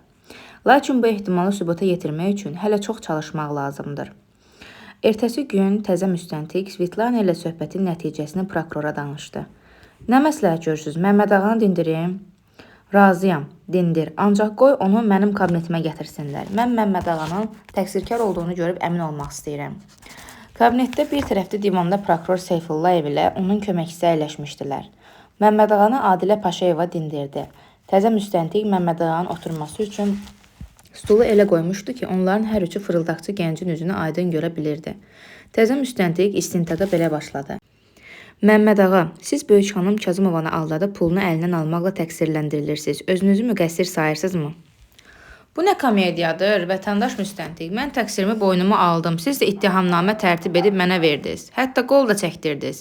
Yaxşı bilirəm ki, 2 il işim var. Daha məndən nə istəyirsiniz? Deyə Məmməd ağa gülə-gülə cavab verdi. Təzə müstəntiq Məmməd ağanın sualına dərhal cavab vermədi. O da, prokuror da, köməkçi də fırıldaqçını diqqətlə nəzərdən keçirdilər.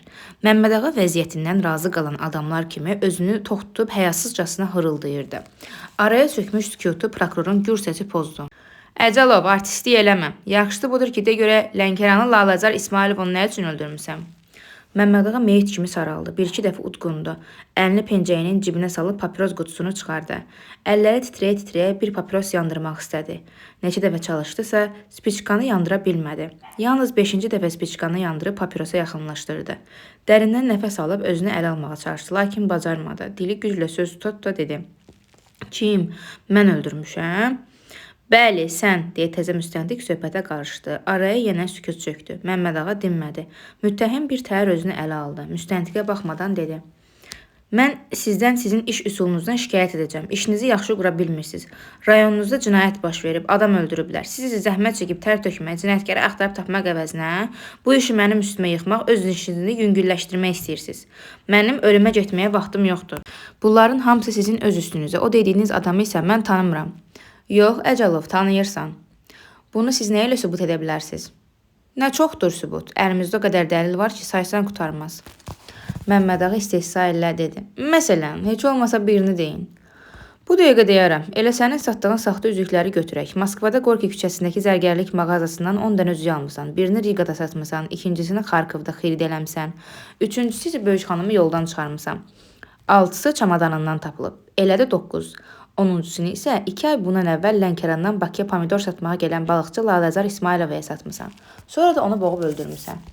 Şahidiniz var? Bəli, var. Kimdir o? Svetlana Zaytsevkina. Svetlana nə deyir? O yalan satmaz. Deyir ki, mən öldürmüşəm. Hər şeydən əvvəl o bilir ki, həmin qızı üzüyü sən satmısan. Bax, bu 2 üzüyü görürsən, deyə Adilə Paşayeva stolun yeşiyindən bir-birinə oxşayan 2 üzüyü çıxardı. Bunları Məmməd ağaya göstərdi. Bu üzüklərdən birini sən Böyük xanıma satmısan. İkincisi isə Lalacar İsmailovanın jaketinin cibindən çıxıb. Bunların hər ikisini Moskvadan almısan. Deməli, Svetlana satqın imiş. Uf, Əclaf, nə olar? Onun cəzasına çatdırmaq mənə borc olsun. Onda tez olun, kağız götürün, yazın. Yoxsa sonra fikrimi dəyişdirib danışmaram. Protokolu sonra tərtib edərək Əcəlov, sən danış.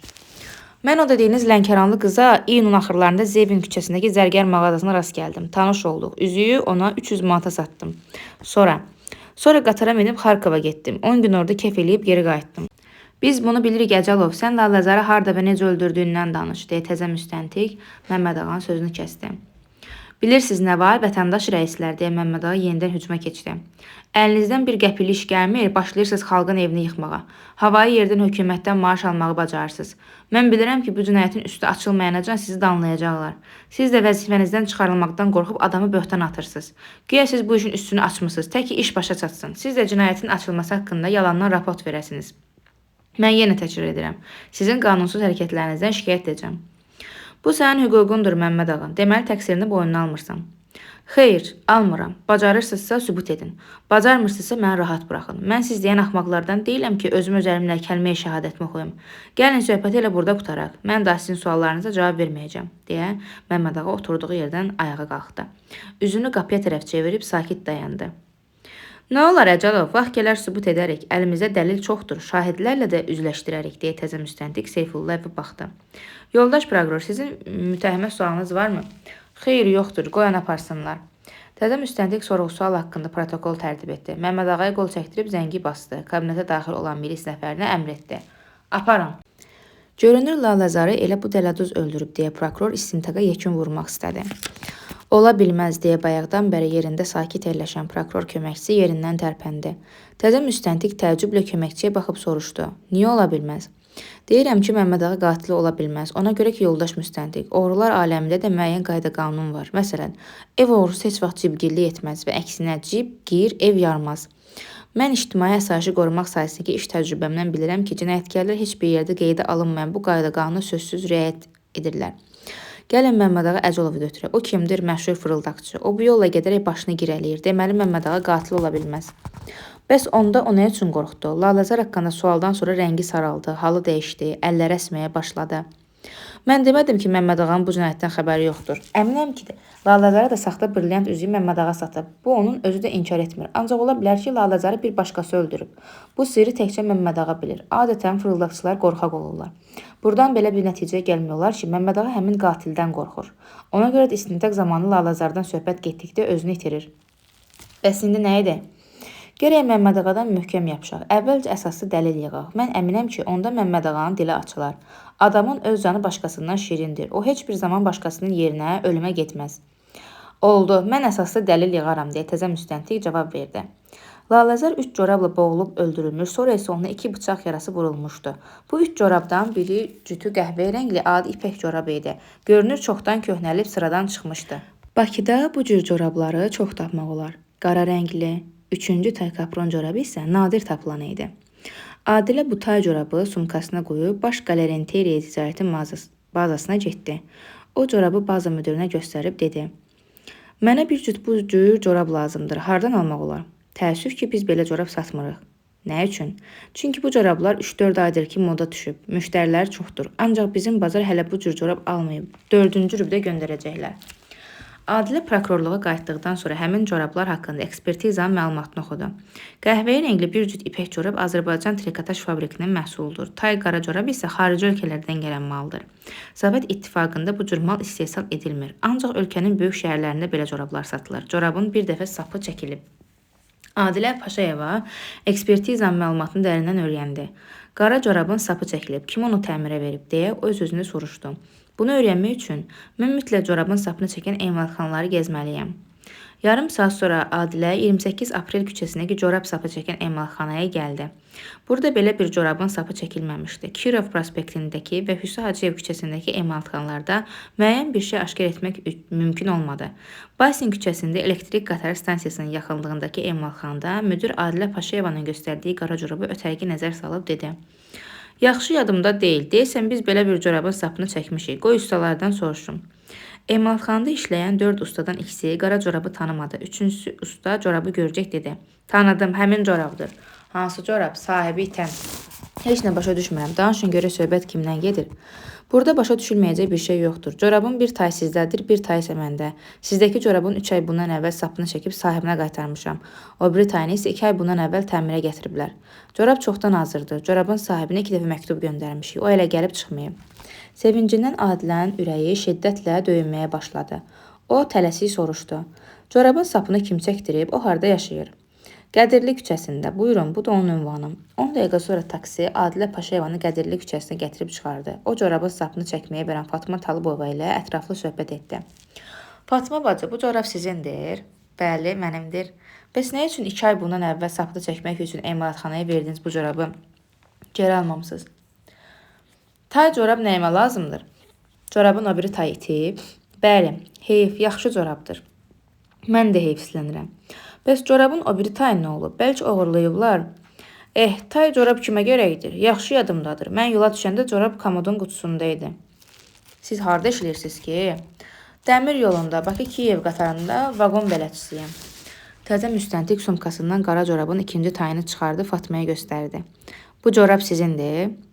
Siz bunu hardan tapmısınız? Mən bunu o qədər axtarmışam ki, gəl görəsən. Komodun bütün qutularını açıb yerə tökmüşəm." Təzə müstəntiq ev yiyəsinin sualını cavabsız buraxıb soruşdu: "Bu corab nə vaxt itib?" "İyul ayında. Mən iyulun 25-də yola düşdüm. 7 gün sonra Bakıya qayıtdım. Corab komodda yox idi." "Tək yaşayırsınız ya mənzilinizdə başqa adam da olur?"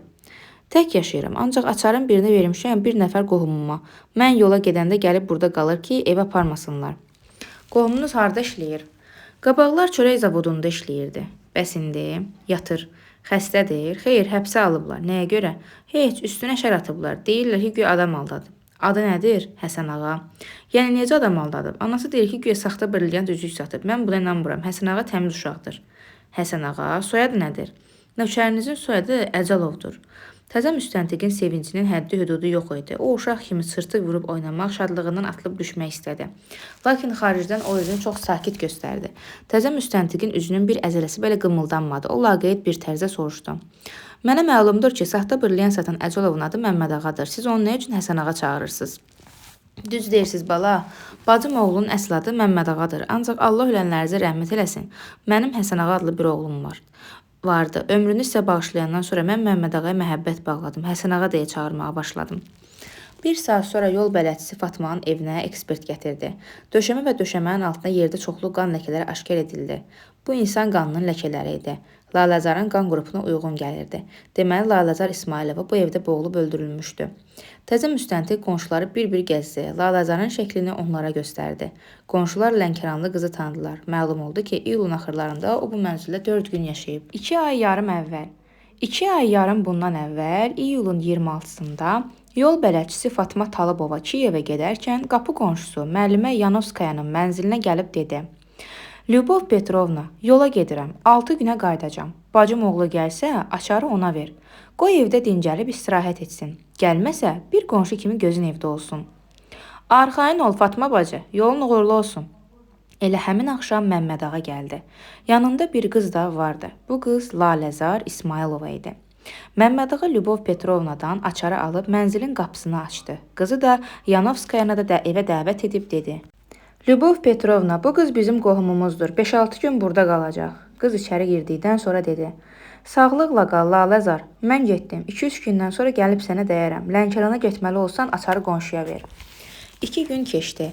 Laləzar hər gün səhər tezdən durub həyətdə əl-üzünü yuyur, qapını bağlayıb gedir. Bir də axşam hava qaralandan sonra evə gəlirdi. Bir stəkan çay içib yatırdı. 3-cü gün, yəni iyulun 28-də dərsi olmadığından müəllimə Lyubov Petrovna məktəbə getməmişdi. O həyətdə paltar yuyurdu. Gündüz saat 3-də Laləzar qaça-qaça həyətə girdi. Qızın üzü pörtmüşdü. Çox çətinliklə nəfəs alırdı. O krandan dalbadal 2 stəkan su doldurub içdi.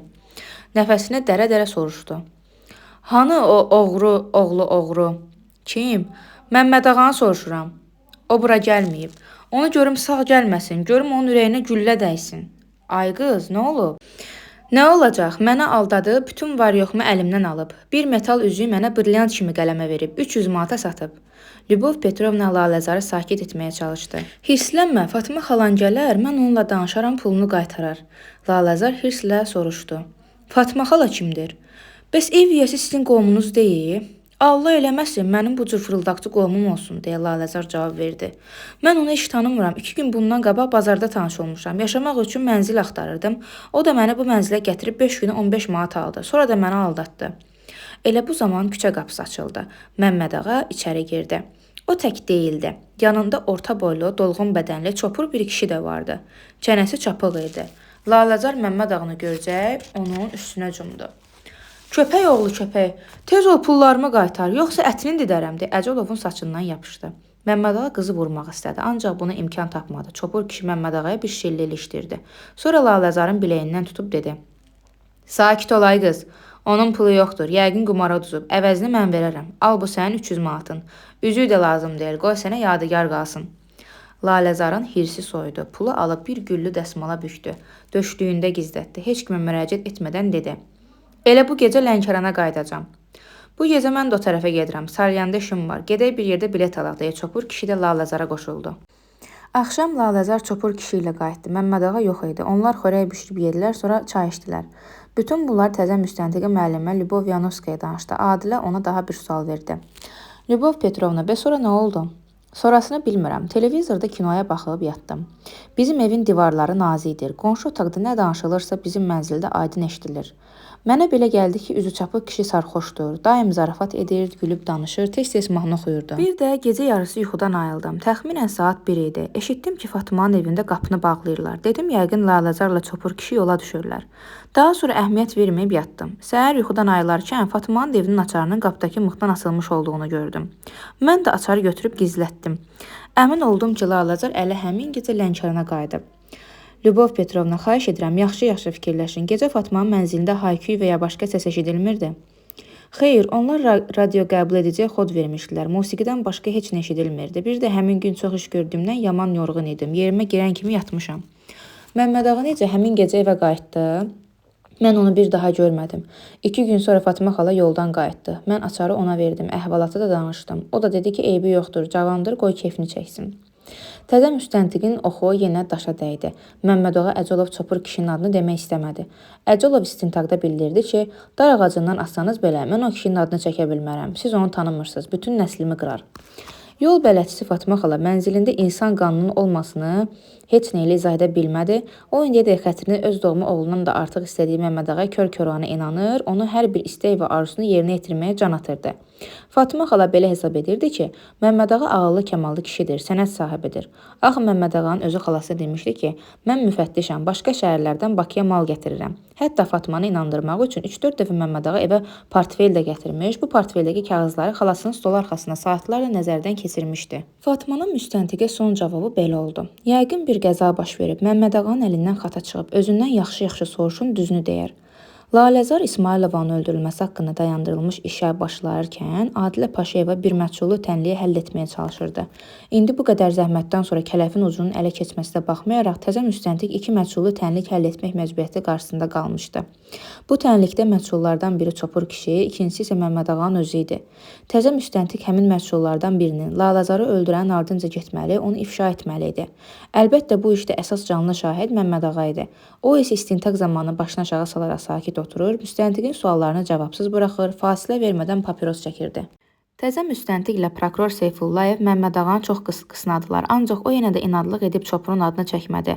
Axırda prokuror Məmmədağaya belə bir sual verdi. Heç olmasa üzü çapıq kişinin adını de. Məmmədağa dilə gəldi. Vətəndaş prokuror, mən lap elə bu dəqiqə dar ağacından assaz belə, mən onun adını çəkmərəm. Axı nə üçün ay qara dinməz? Çünki siz onu tanımırsınız, Əzrail onun yanında heç nədir, o mənim bütün nəslimi qırar. Qorxan gözə çöp düşər oğlan, mən 20 ildir ki prokurorluq edirəm, hələ indiyədək nəsli qırılan bir ailə eşitməmişəm. Sən nahaq yerə qorxursan, tərslik eləmə, gəl bu daş ətəyindən at, quldurun adın ver. Qalanı ilə işin yoxdur, biz özümüz onu tapıb cəzasına çatdırarıq. O heç bir zaman bilməz ki, onun adını sən çəkmisən. İndi ki belədir, mən onu tanımıram. Bu axmaq tərsliyindən əl çəkmir, işi qurtarıb məhkəməyə göndər, qoy Çopur kişinin əvəzinə bu axmaq Məmmədağanı cəzalandırsınlar. Baş üstə, yoldaş prokuror, deyə təzə müstəntiq cavab verdi. Məmmədağa bir qədər fikrə qeyb dedi. Yoldaş prokuror, inanın ki, bu işdə mənim təqsirim yoxdur. Bu yaşa dək mən nəinki adam, heç toyuqca başı belə kəsməmişəm. Mən qandan çox qorxuram. Küçədə yerində yeriyə baxıram ki, ayaqlarımın altına qarışqa qalmasın. Sən Laləzarın öldürüldüyünü bilirdinmi? Bəli, bilirdim. Sən qızın öldürüldüyünü necə öyrəndin? Həmin gün Çopur bilet almaq üçün Laləzarla vağzala getdi. Mən isə şəhərə, biraz mərkəzi küçələri gezdim, sonra restorana getdim. Gecə yarısına da içdim. Nədənsə Laləzardan nigarandım. Inturis restoranının qarşısında bir taksi tutub xalamgilə gəldim. Qapı açıq idi. İşığı yandırdı, donub qaldım. Gözlərimə inanmadım. Hər yan qan içində idi. Kim isə Laləzarı corablarla boğazından çarpayıya bağlamışdı. Dilim tutuldu, özümü itirdim. Nə edəcəyimi bilmədim. Tez buradan qaçıb uzaqlaşmaq istədim. Həyətə çıxdım. Elə bu zaman küçə qapısı açıldı. Çopur kişi həyətə girdi. Mən dərhal tut ağacının dalında gizləndim. O otağa keçdi. Pəncərədən baxıb gördüm ki, yazıq qızı kisəyə salır. O çıxıb gedənədək gözlədim. Sonra otağa girdim. Artıq meyit yox idi. Əl-qolumu çırmayıb suyu daşıdım. Döşəmənin divarları yudum. Qapını bağlayıb açarı qonşunun qapısından astım. Elə həmin gecə Bakıdan qaçdım. Haraya? Xarkova. Orada 10 gün qaldım. Özümə gələndən sonra Bakıya qayıtdım. Bu hadisə açan olub. Mən o günü heç bir zaman unutmayacağam. İyulun 28-də. Sən restorandan evə qayıdanda saat neçə idi? Düz 12 tamam. Radio qəbul-edici söndürülməmişdi. Mən radioda 12 zəngini eşitdim. Hər şey bəllidir Məmmədağa. İndi bircə qatilin adını bildirməyə qalıb. Öz vurmayan vətəndaş prokuror, mən bilirəm ki, o yazıq qız mənim ucbatımdan həlak olub. Mən onu öldürməmişəm. Ancaq bu işdə mən təqsirkaram. Odur ki, təqsiri öz üzərimə götürürəm. İstəyirsiniz, qoy protokol yazsınlar ki, o qızı Məmmədağa Əcəlov öldürüb. Qoy məni güllələsinlər. Ax, sən nə üçün başqasının təqsirini öz üzərinə götürmək istəyirsən? Ona görə ki, qorxuram. Nə olar Məmmədağa, sən demək istəmirsənsə, biz deyərik, mən o Çopuru tanıyıram, deyə prokuror yerindən qalxdı. Məmmədağa Əcəlova yaxınlaşıb dik onun gözlərinin içinə baxdı. Sözləri höccələyə dedi. O caninin adı Yədulladır. Məmmədağa yerindən dik atıldı. Əlini göyə uzadıb dedi. Allah da şahiddir ki, mən onun adını çəkmədim. Qorxağın biri qorxaq. Otur yerində. Onu da bil ki, quldur Yədulla 5 gün bundan əvvəl başqa bir cinayət üstündə tutulub. Artıq o ömrünün son günlərini yaşayır. Mən əminəm ki, məhkəmə onu güllələməyə məhkum edəcək. Xalqın üzü bu quldurdan qurtaracaq, deyə prokuror tez müstəntiq tərəfə döndü. Protokol tərtib elə, qoy baxmağı buradan aparsınlar. Yarım saat sonra təzə müstəntiq Məmmədağa Əcəlova həbsxanaya göndərib prokurorun yanına gəldi. Rayon Milis Şöbəsinin rəisi Rəsulov da burada idi. Təzə müstəntiq Seyfullayevdən soruşdu. Yoldaş prokuror, siz Laləzarı öldürən kişinin adının Yadullu olduğunu nədən bilirsiniz? Onu Bakıda tanımayan hüquqşünas yoxdur. Dəfələrlə tutulub ancaq sudan quru çıxıb. Başqa cinayətkarlar təqsiri özlərlərinə götürüblər, Yadullanı satmayıblar. Bu quldurun ümumiyyətlə iş üsulu belədir. Başqalarını qorxudur, onların vasitəsilə iş görür.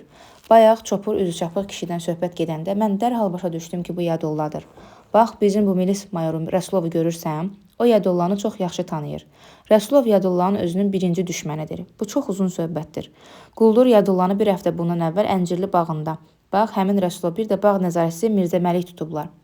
Sənə daha bir sözüm var, təzə müstəntiq. Bizim idarədə işə gələndə mən əvvəlcə sənə soyuq qarşıladım. Dedim, südəmər uşaqdır, bizə heç bir kömək edə bilməz. İndi yanlış fikrimi geri götürürəm. Görürəm ki, yaxşı işləyirsən. Deməli, universitetdə 5 il nahaq yerə əziyyət çəkməmsən. Halal olsun, sənin işin göz qabağındadır. Mən şəhər prokurorluğuna zəng vurub sənin işin haqqında məlumat verəcəm. Sənə soyuq münasibət bəslədiyim üçün şəhər prokurorundan üzr istəyəcəm. Sən isə saxta brilyant məsələsini davam etdir. Artıq brilyant satan da, alan da məlumdur.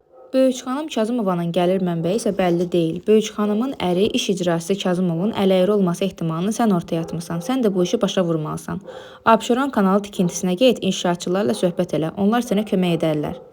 Baş üstə yoldaş prokuror, əmriniz yerinə yetiriləcək deyə Adilə Paşayeva Seyfullayeva baxdı. Ancaq mənim bir xahişim var. Buyur, təzə müstəntiq. Əgər mümkünsə, qoy mayor Rəsulov Yadullanı necə tutması barədə danışsın. Bu işdə mənim heç bir xidmətim yoxdur, Adilə bacı deyə yenə də təvəzzükarlıq edən Rəsulov sözə başladı. Yadulla itib yoxa çıxmışdı. Biz onu heç bir yerdə tapa bilmirdik. Ancaq biz yaxşı bilirdik ki, Yadulla gec-tez Əncirli stansiyasına gəlib çıxacaq. Axı o burada yolun kənarındakı əncir ağacının altına bir küp qızıl və bir tapanca bastırmışdı. Bunları isə bağ gözətçisi Mirzə Məlik tapıb Bakı Milis İdarəsinə gətirmişdi. Biz həmin yeri daimi nəzarət altına aldıq. Bir gecə Yadulla buraya gəldi. Biz də onu dörd tərəfdən əhatə edib tutduq. Heç səsini belə çıxarmağa macal tapmadı. Vəssalam. Gecədən xeyli keçmişdi. Rəngbərəng küçə lampaları ilə çıraqban olan gözəl, cazibədar əməksirvan Bakı şirin yuxuya dalmışdı. Prokuror İlham Seyfullayev, rayon milis şöbəsinin rəisi mayor Rəsulov və təzə müstəntiq Adilə Paşayeva gərgin iş günündən sonra idarədən çıxaraq Bakı küçələrini yavaş-yavaş gəzir, mənim doğma, sevimli bakılılarımın şirin yuxusunu qoruyurdular. Kiyev, Rostov, Bakı 1958-1962-ci illər.